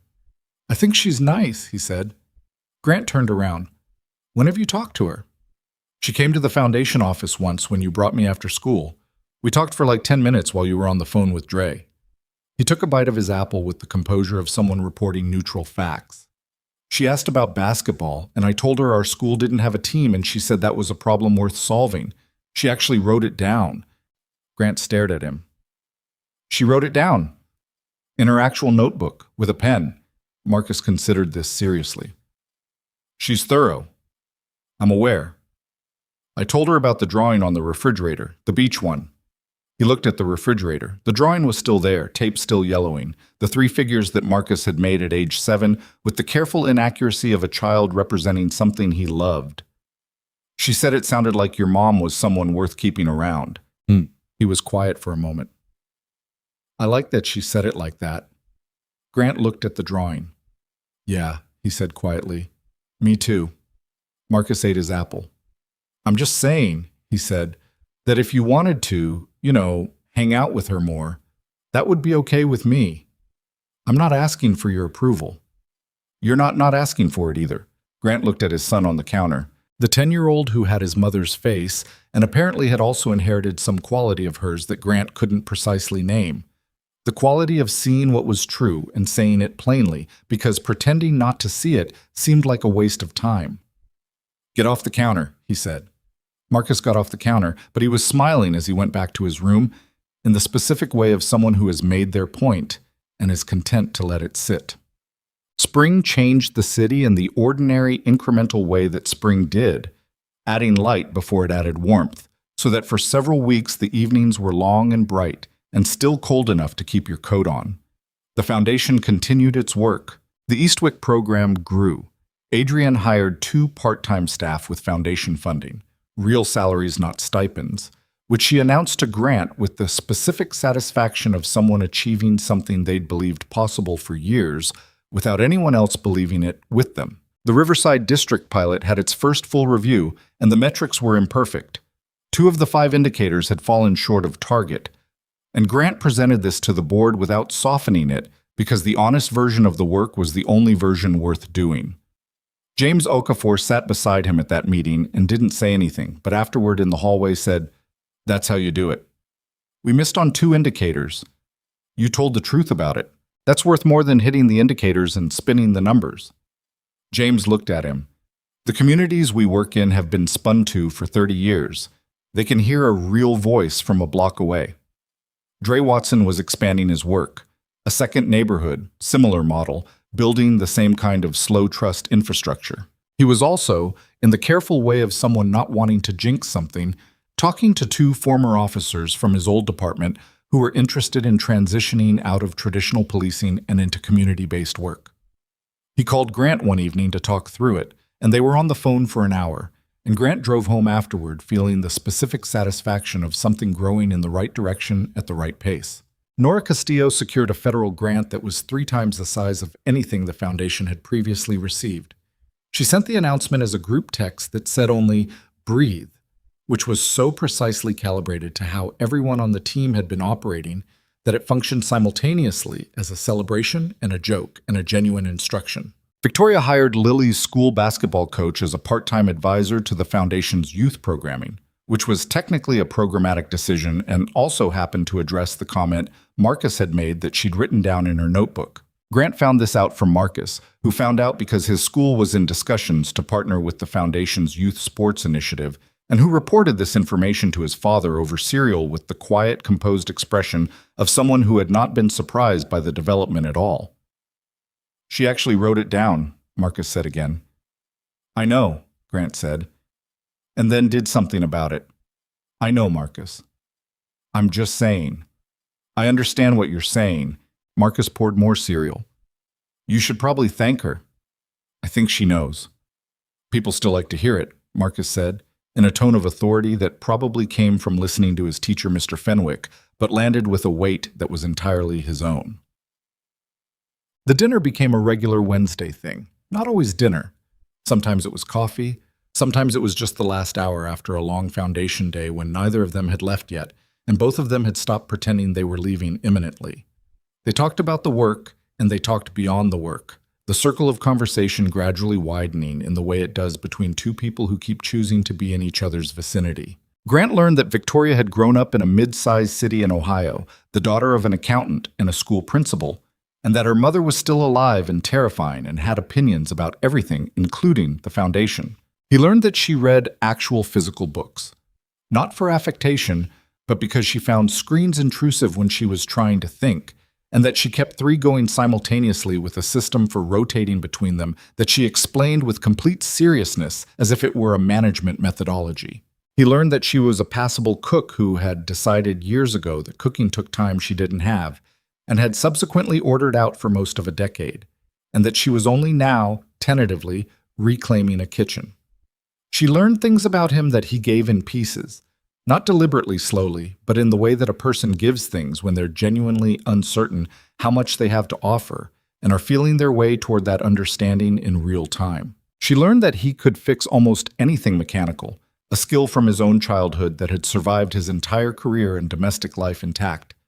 She learned that he'd been reading to Marcus every night since Marcus was 3 and had continued the practice even now, though the books had graduated considerably, and that on the nights he was too tired, Marcus read to him. She learned that he was not a natural optimist, that his default processing of information included risk and failure and what if this breaks, which was the gift and the cost of his training, and that he was choosing, consciously and daily, to work toward hope rather than defaulting to it. She looked at him when he said that last part and said, "That's harder than it sounds." "Yeah," he said, "it is." "Worth it?" He thought about Marcus on the basketball court in the cold morning air, about Adrian's expression when the staff salaries came through, about James Okafor saying that's how you do it in a hallway, about the legal pad full of notes that had started with what if and now covered 30 pages of actual work being done in actual places. Yeah, he said, worth it. She was looking at him with the particular expression he'd come to recognize, the one that appeared when she'd set down the professional armor entirely and was just being the person underneath it, which was a good person, complicated and imperfect and genuinely trying. He was looking back at her in a way that he could feel himself doing and could not entirely calibrate. He reached across the table and put his hand over hers. He didn't say anything. She looked down at their hands and then up at him and didn't say anything either. And in the space of that mutual silence, something was acknowledged that had been true for a while, and that both of them had been handling with the care of people who knew that some things, once named, become either real or broken, and there's no going back to before.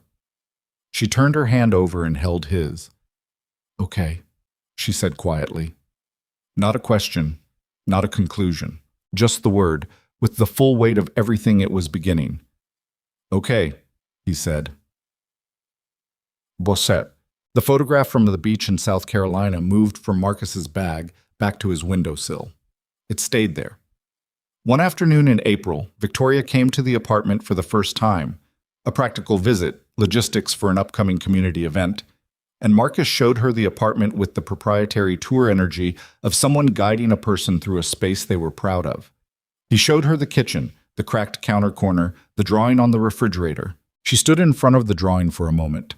3 figures, crayon, the particular blue sky of a South Carolina afternoon. Marcus made it, Grant said, 2nd grade. I know, she said. He told me about it. She looked at it carefully, the way she looked at things she was taking seriously. She looks kind. She was, Grant said. She really was. Victoria nodded once. She didn't try to fill the space around it. She just let it be true, the way it was true, without diminishing it or competing with it. And Grant looked at her standing in his kitchen in front of his son's drawing of his dead wife and understood something he hadn't been ready to understand before. That love, when it came back around the 2nd time, didn't look like the first time. It didn't try to. It looked like a woman writing a note in her notebook about a kid who wanted a basketball team. It looked like sitting through a 3-hour meeting and finding the 45 minutes that mattered. It looked like the ordinary, unglamorous decision, made repeatedly, to keep showing up. Marcus came out of his room with his basketball under his arm and looked at the two of them standing in the kitchen and said, without breaking stride, I'm going to the court. Can Victoria come? Grant looked at Victoria. She looked at Marcus. I should warn you, she said. I'm terrible. That's okay, Marcus said. Dad's not that good either. I'm standing right here, Grant said. I know, Marcus said. Victoria looked at Grant, the near smile full this time. Let's go, she said. They went. The 3 of them walked down the 4 flights and out onto Callaway Street in the April afternoon, and Marcus was already ahead, dribbling badly on the uneven sidewalk. And the city was doing its ordinary thing all around them, and Grant walked beside Victoria with their shoulders almost touching and the weight he'd been carrying for 3 years lighter than it had been in a long time.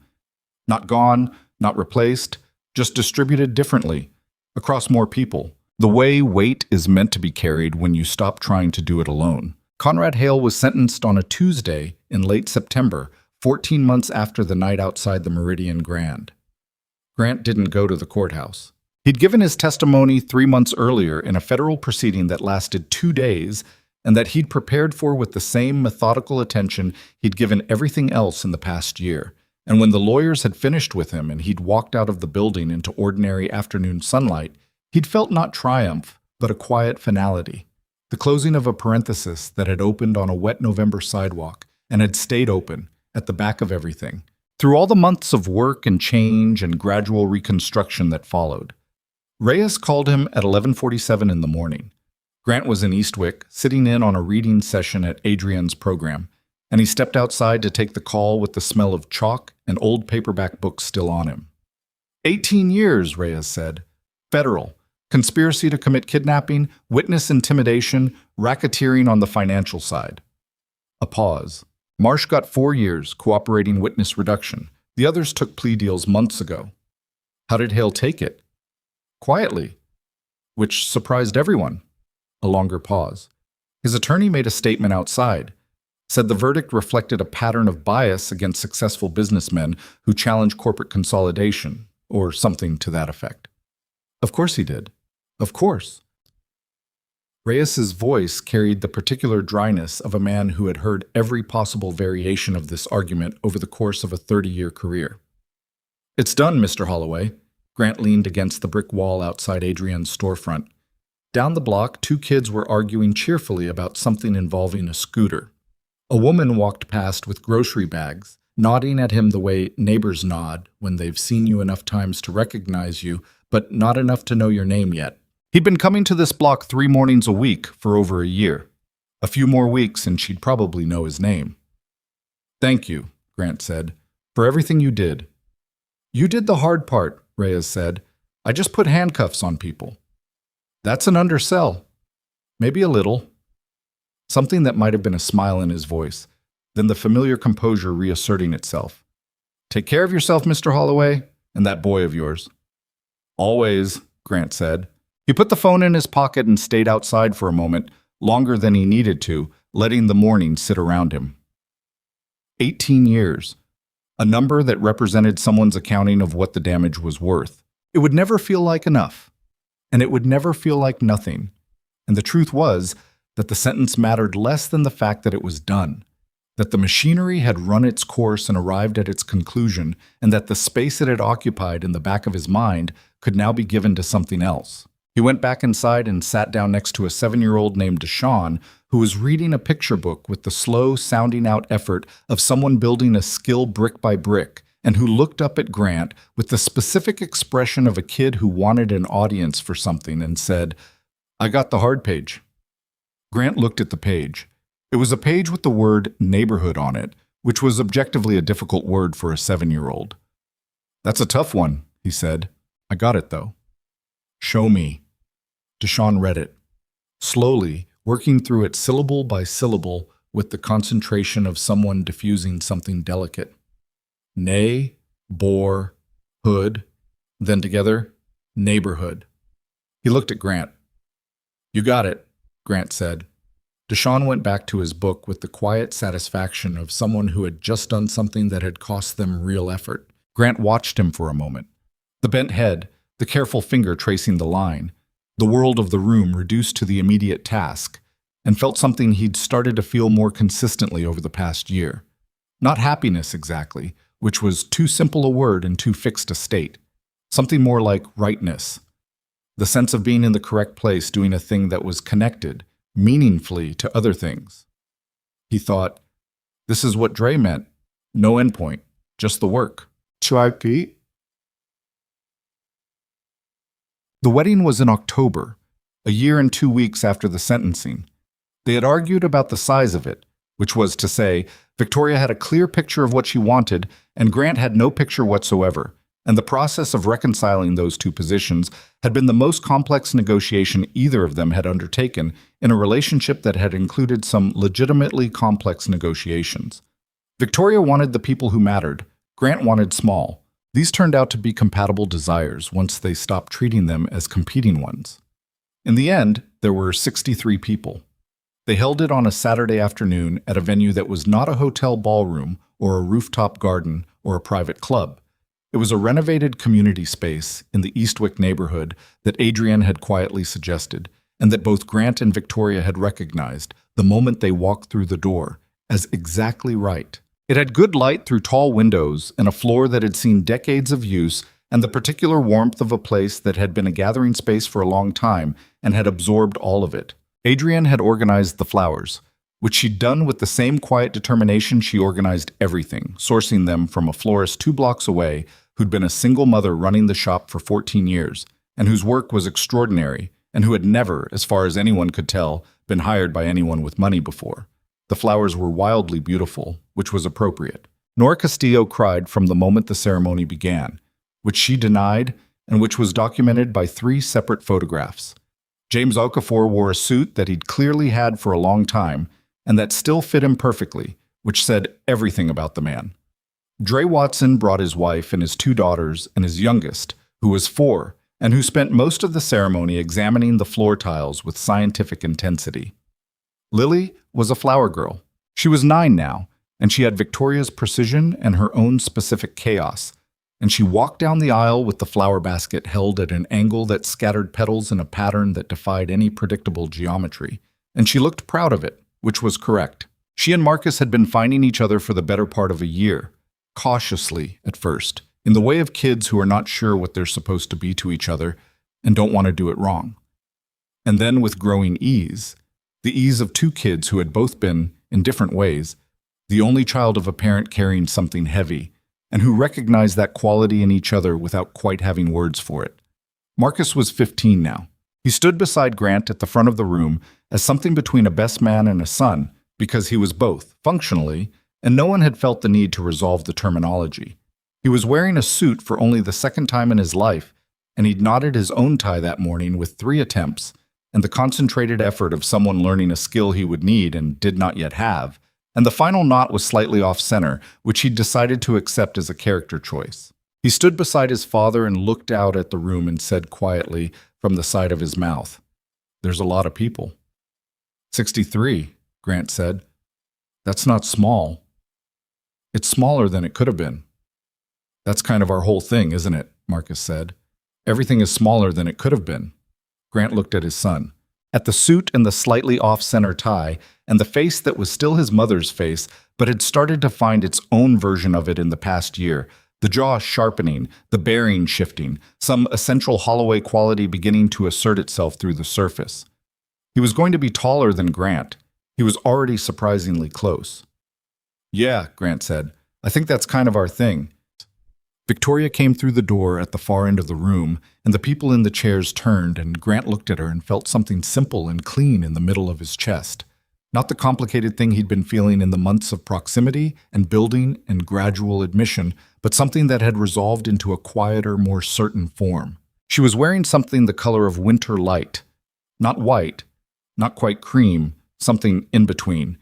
And she was walking at the pace of a person who had somewhere to be and knew it. And she looked slightly nervous and completely herself, and both things were good. She was walking alone. Her mother had been given the option and had declined it with language that Victoria described afterward as characteristically strong, insisting that a woman of Victoria's accomplishment walked herself. Grant had privately agreed with this position, though he'd been diplomatic about saying so. She reached the front of the room and stood across from him and looked at him in that way she had. The full attention, the precision, the thing underneath the precision that she'd been showing him for the past 2 years, and said quietly, "You look like you're calculating something." "I'm not. Your face is doing the thing. I'm just looking at you." "That's what I mean," she said. He almost laughed. The officiant, a civil official named Charles, who had a kind face and a professionally warm manner, and who had met with both of them twice and had taken notes, cleared his throat gently. They said the words. They were not long, complicated vows.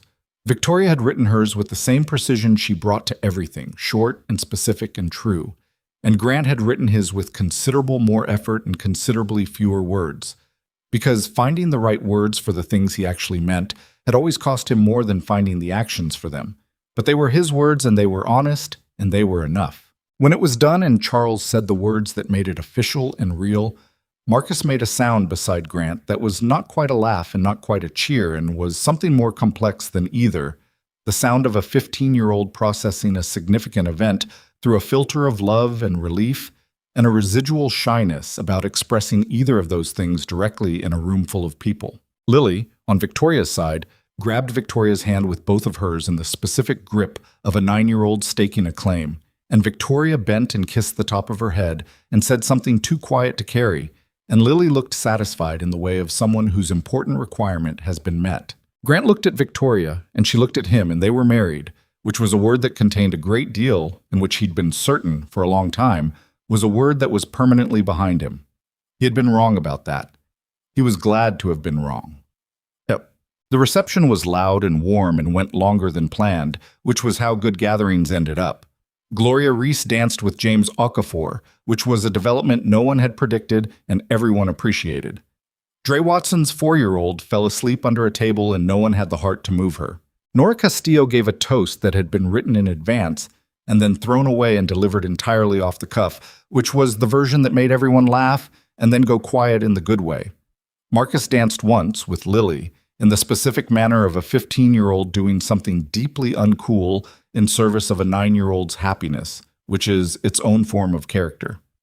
He came back to where Grant was standing afterward and said, "That didn't happen." "Understood," Grant said. "I mean it." "It's already forgotten." Marcus stood beside him and they watched the room. Adrienne was talking to Victoria's mother, a small, sharp-eyed woman from Ohio named Helen, who had introduced herself to Grant by saying, "I've heard a great deal about you. Most of it she thinks I don't know," which had established their dynamic efficiently. Victoria was across the room talking to one of the federal attorneys from the Hale case, who had been invited because she'd impressed Victoria with her directness, and she was laughing at something the attorney had said with her head tilted back in the unself-conscious way she laughed when she wasn't managing her impression. "Dad," Marcus said. "Yeah. I think this is the right thing." Grant looked at him. "Yeah?" "Yeah." He was quiet for a moment, the particular quiet of someone who has something more to say and is deciding whether to say it. "Mom would have liked her. I've been thinking about that. She would have thought she was interesting." He paused. "She would have made fun of her a little too, because that's how Mom was about people she liked." Grant said nothing for a moment. The room moved around them, the noise and light of 63 people celebrating something real. "Yeah," he said, "she would have." "That's okay," Marcus said. "I think that's okay." "Me too," Grant said. Marcus put his hands in his pockets, the posture he'd developed in the past year that was almost entirely adult, and that still surprised Grant sometimes when he noticed it fresh. "I'm going to get food," he said. "Do you want anything?" "I'm good." "You should eat something." "I'll eat." "I'm just saying, it's your wedding, and you haven't eaten since—" "Marcus." "I'm going," he said. He went. 2 years after the wedding, the foundation expanded. The expansion wasn't a decision that happened at a single meeting or in response to a single opportunity. It was the result of 2 years of work becoming visible, of the slow accumulation of things actually changing in the neighborhoods where the foundation operated, documented carefully by Pete's data systems, and experienced directly by the people who lived there. It was the Eastwick program's waitlist of 43 families. It was Dre Watson's second neighborhood reaching stability and requesting the creation of a third. It was 3 other cities in 3 different states, sending representatives to understand the model and then going home and asking whether they could build something similar. It was James Okafor telling Grant in the foundation office one afternoon, with the deliberate simplicity he used for things he considered important. "It's time." For what, specifically? To stop thinking of this as a local organization with national interest. Start thinking of it as a national organization with local roots. He looked at Grant. "You know the difference. The difference is about 50 problems I haven't solved yet. And you'll solve them like you solved the others." James leaned back in his chair. "One at a time, badly at first, better eventually." Grant looked at the whiteboard on the wall. The original diagram from the first day in the rented office was gone, replaced a dozen times over by updated versions, each more complex and more refined than the last. The current version covered nearly the whole board and had been there long enough that some of the dry erase marker had started to stain. He'd have to replace the board eventually. He thought, that's a good problem to have. "Okay," he said, "let's talk about what it looks like." They talked about it for 3 hours, the 2 of them, and then Dre on a video call from the Riverside district, and then Victoria, who came in mid-afternoon and pulled a chair to the table and got current in about 4 minutes because she was Victoria, and who then contributed to the structural planning with the combination of financial literacy and operational instinct that Grant had come to rely on in a way that felt, by now, as natural as breathing. They argued about 2 things: the pace of expansion and the governance structure for satellite organizations. Victoria wanted to move faster than Grant was comfortable with. Grant wanted a degree of local autonomy in the satellite structure that Victoria worried would compromise consistency. They had a version of this argument with some regularity. the pace versus depth tension, the consistency versus flexibility tension. And they never fully resolved it because it was genuinely a hard problem, but they got better over time at finding the middle ground that honored both concerns without collapsing into either. Nora Castillo documented everything, as she always did, and sent the summary to the full team the next morning with the subject line: "We're doing this. 3 words. Sufficient." The expansion took 18 months to execute properly. 5 cities in the first phase, 7 in the second. Each one built around a local operator who knew the community in the way that no outside organization ever would. The Adrienne Cole model, as they'd come to call it internally, which Adrienne herself found both gratifying and mildly embarrassing, which was how she felt about most things that were clearly true. Grant traveled more than he'd expected, more than he'd wanted to, if he was honest. The airports and hotel rooms, and the way every city looked different from the inside of a conference room, which was not its real face. He called Marcus every evening when he was away, and Marcus answered most of the time and gave him honest reports on school and basketball. There was a team now at a community league connected to the Foundation's youth programming, and Marcus played point guard with the same focused intensity he'd applied to everything since he was 7 years old, and occasionally said, "You've been gone a lot." "I know. I'm not complaining." "I know you're not. I'm still going to hear it." "I just think you should know," Marcus said, "that when you're gone, Lily tries to reorganize the kitchen, and Victoria lets her." "The kitchen is fine." "It is not fine, Dad. Nothing is where it was." "She's 9. She's 10 now." Grant stopped. "When did she turn 10? "Last Thursday. We had cake. You called." "I know I called. I didn't realize. She didn't care. She thought the video was fine." A pause. And then, with the particular dryness that Marcus had developed in the past couple of years, that landed sometimes so precisely on something true that it briefly stopped conversation. "She just likes being part of it, the whole thing. She doesn't keep score." Grant sat with that, in whatever hotel room, in whatever city it was. "Yeah," he said, "she's good that way." "Victoria's the same," Marcus said. "They're similar. Have you noticed?" "I've noticed." "Just making sure you're paying attention. And then, come home soon. 2 more days. Okay, I'll try to preserve the kitchen." "Thank you." "No promises," Marcus said, and hung up. Grant was 43 years old when he stood outside the Meridian Grand Hotel again. It was a November evening, the first cold night of the season, and the rain had been threatening all day and finally arrived around 7. Not the dramatic storm-quality rain of that first night, but the same steady, indifferent drizzle that he remembered, the kind that settled in and made itself at home. The hotel looked the same. Different valets, different configuration of cars in the motor court, but the same building with the same marble and glass and the same amber wash of the exterior lights across the wet pavement. He'd come with Victoria. They were attending a reception for a nonprofit coalition that was hosting its annual gathering in the hotel's event space. One of those overlapping professional obligations that came with operating at the level they now did. The room full of people who did important work, and who sometimes remembered why, and sometimes lost track of it in the machinery of doing it. They'd arrived early before the reception started, and Victoria had touched his arm and said, "Come outside for a minute," and they'd come out through the side door, the same side door, and stood on the sidewalk and looked at the street. The doorway where he'd been standing, the spot near the wall where she'd been, the section of the curb where the town car had been positioned, the space where 3 men had come through 2 doors simultaneously, and the geometry of the situation had been wrong in the way that his body had registered before his mind had fully caught up with it. He stood and looked at it. "What are you thinking?" Victoria asked. He was quiet for a moment. The rain came down. The city moved around them in its continuous, indifferent way. "I'm thinking that it doesn't look like a place where anything happened," he said. "It just looks like a street.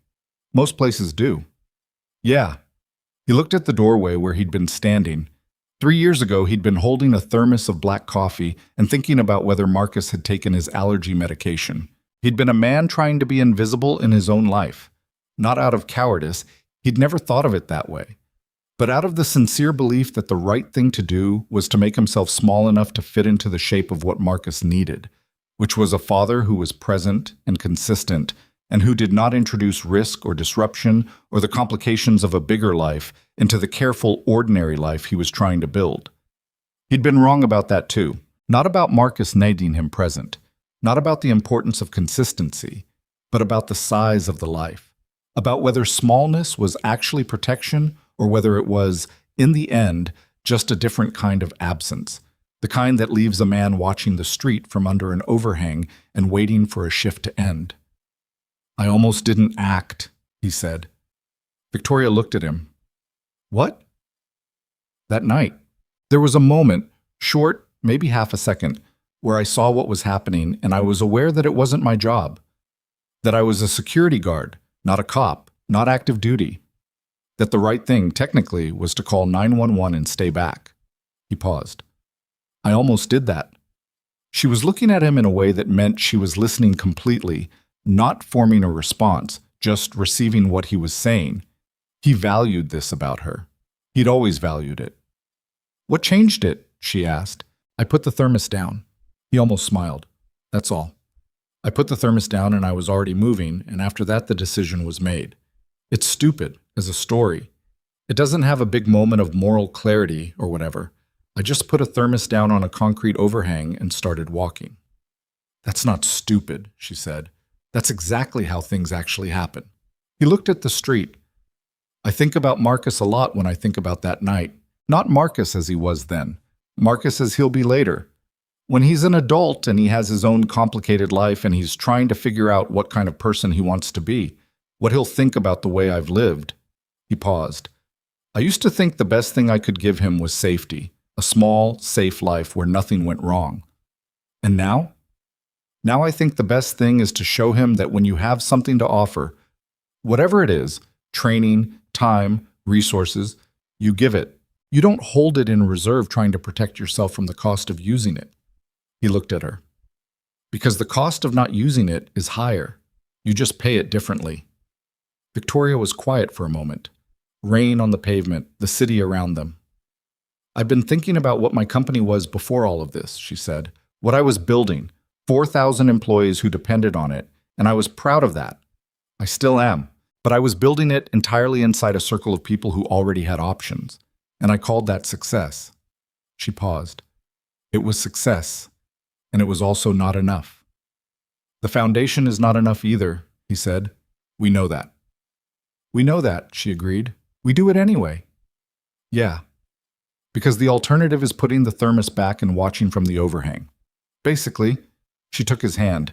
They stood in the November rain outside the hotel, and the street was wet and ordinary, and there was nothing about it that looked like the sight of anything except a wet street on a cold night, and both of them knew what it was anyway, and that was enough. "Ready to go in?" she asked. "Give me 1 more minute." She gave him 1 more minute. She was good at that, at knowing when he needed the extra minute and at giving it without making it a thing, without asking why, without filling it with conversation.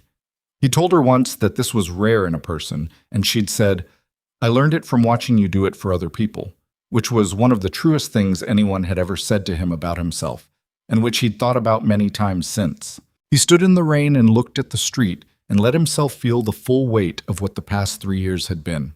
Not just what had happened, the arrest, the foundation, the work, the expansion, but what it had cost and what it had returned and what it had changed in ways that were still changing, still in motion, not concluded. Marcus at 15 with his off-center tie at a wedding, at 17 now talking about applying to college, about studying public health, or community development, or something in the space where policy met people. Lily at 10 reorganizing his kitchen, at some later version of herself that he could see taking shape, her mother's precision, her own fearlessness, a combination that was going to be interesting. Adrienne's program full, Deshawn reading the hard page.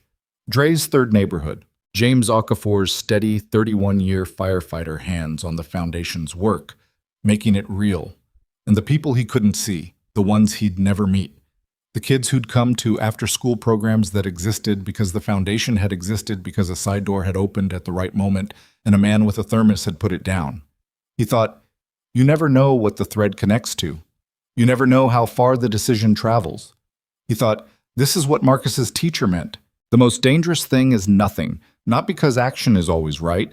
It isn't, And he'd gotten things wrong, plenty of them, and would get more things wrong before he was done.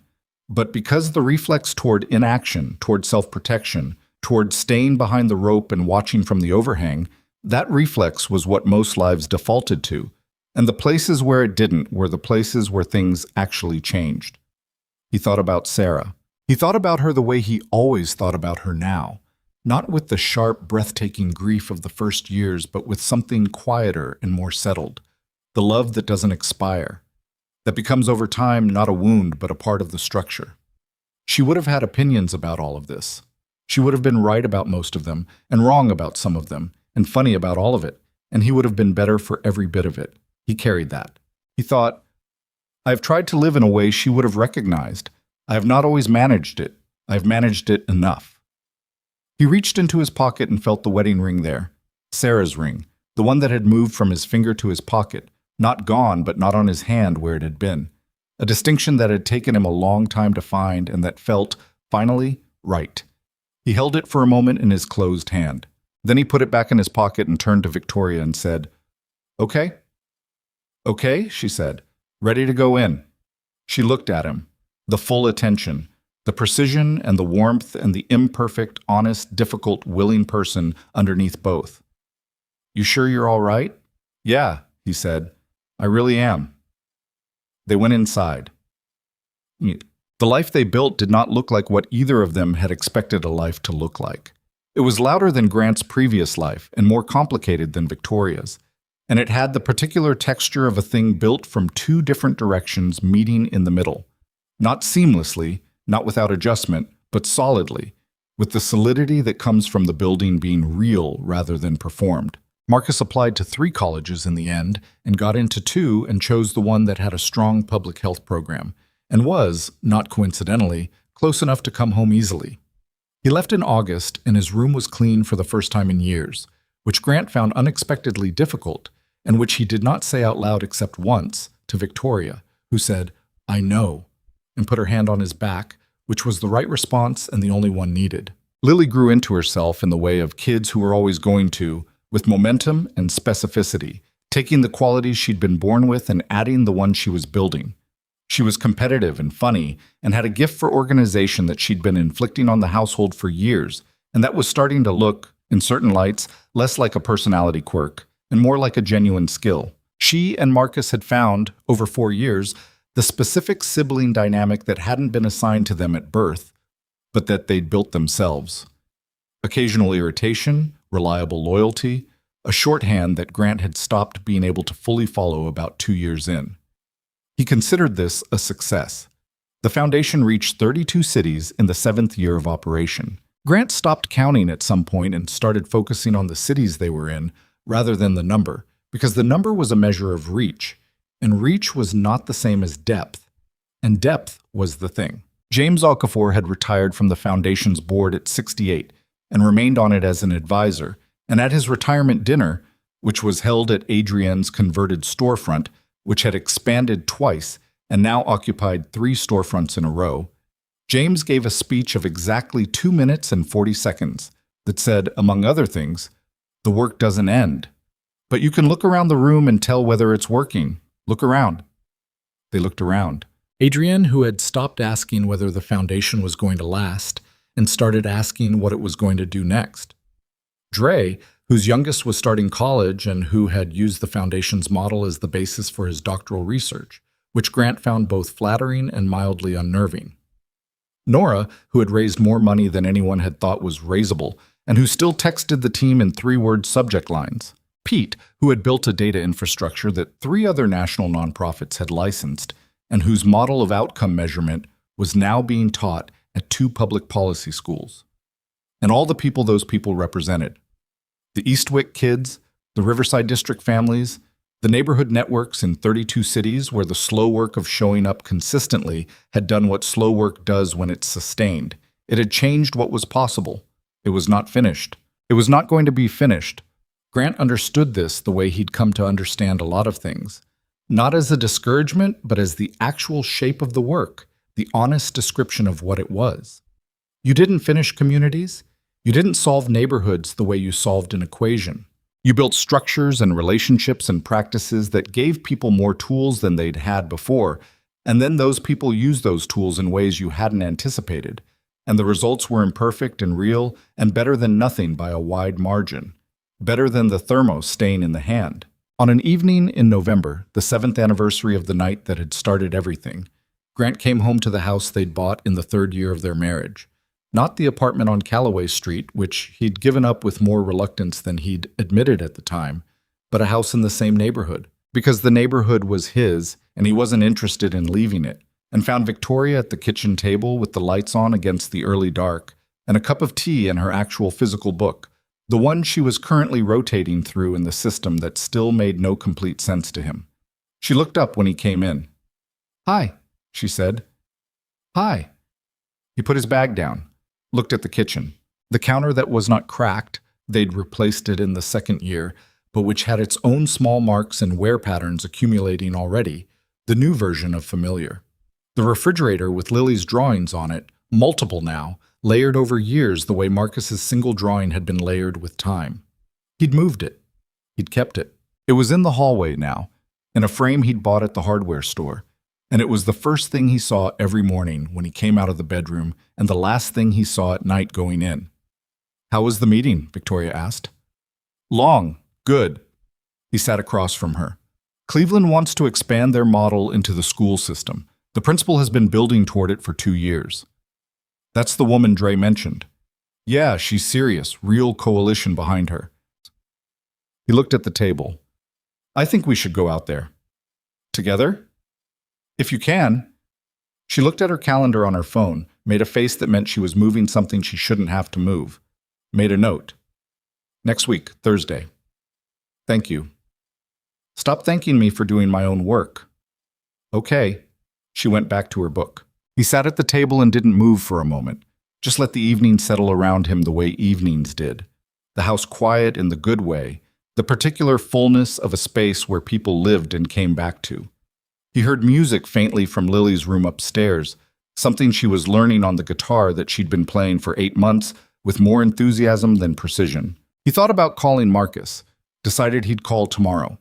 The weekly call that Marcus was good about maintaining even in college, even when he had better things to do, because Marcus was like that. He showed up, which was the most important thing, the thing that couldn't be taught but could be modeled. He thought, "I modeled that one right." "What are you thinking?" Victoria asked, without looking up from her book. "Nothing. Your face is doing the thing. I'm just sitting here." "You're never just sitting." She looked up. The evening light through the window on her face, the reading glasses she'd started wearing 2 years ago that she resented, and that he thought suited her, and that he'd learned not to say out loud more than once a month. "Tell me." He looked at her. At the kitchen, at the house, at the accumulation of everything, the work and the fights, and the compromises, and the expansion, and the years and the kids, and the rings, and the November rain outside the same as always, the world doing what the world does, continuous and indifferent and full of people trying. "I'm thinking," he said, "that I put a thermos down on a concrete overhang 7 years ago." She looked at him for a moment. Then she closed her book. And I think I'd do it again," he said, knowing everything. Victoria held his gaze across the table. Then she reached out and put her hand over his the way she had in the restaurant on that first real evening, the gesture that had been a beginning and that was now just one of the ordinary, unremarkable, essential things they did. "Yeah," she said, "I know you would. No." Outside, the November rain came down steadily on a city full of people going about their lives, building things and losing things, and finding their way back and getting it wrong and trying again, in all the particular, imperfect, unrepeatable ways that people did. Not a single one of them knew what the next 4 minutes would bring, or the next 4 years, or what a single decision made in a single moment might carry forward into the lives of people not yet born. That was the thing about courage. It didn't announce itself. It didn't arrive with clarity about outcomes or guarantees about cost. It arrived as a half-second of stillness and then a thermos set down and a step forward into whatever came next. And then the work began. And the work, as it turned out, was everything.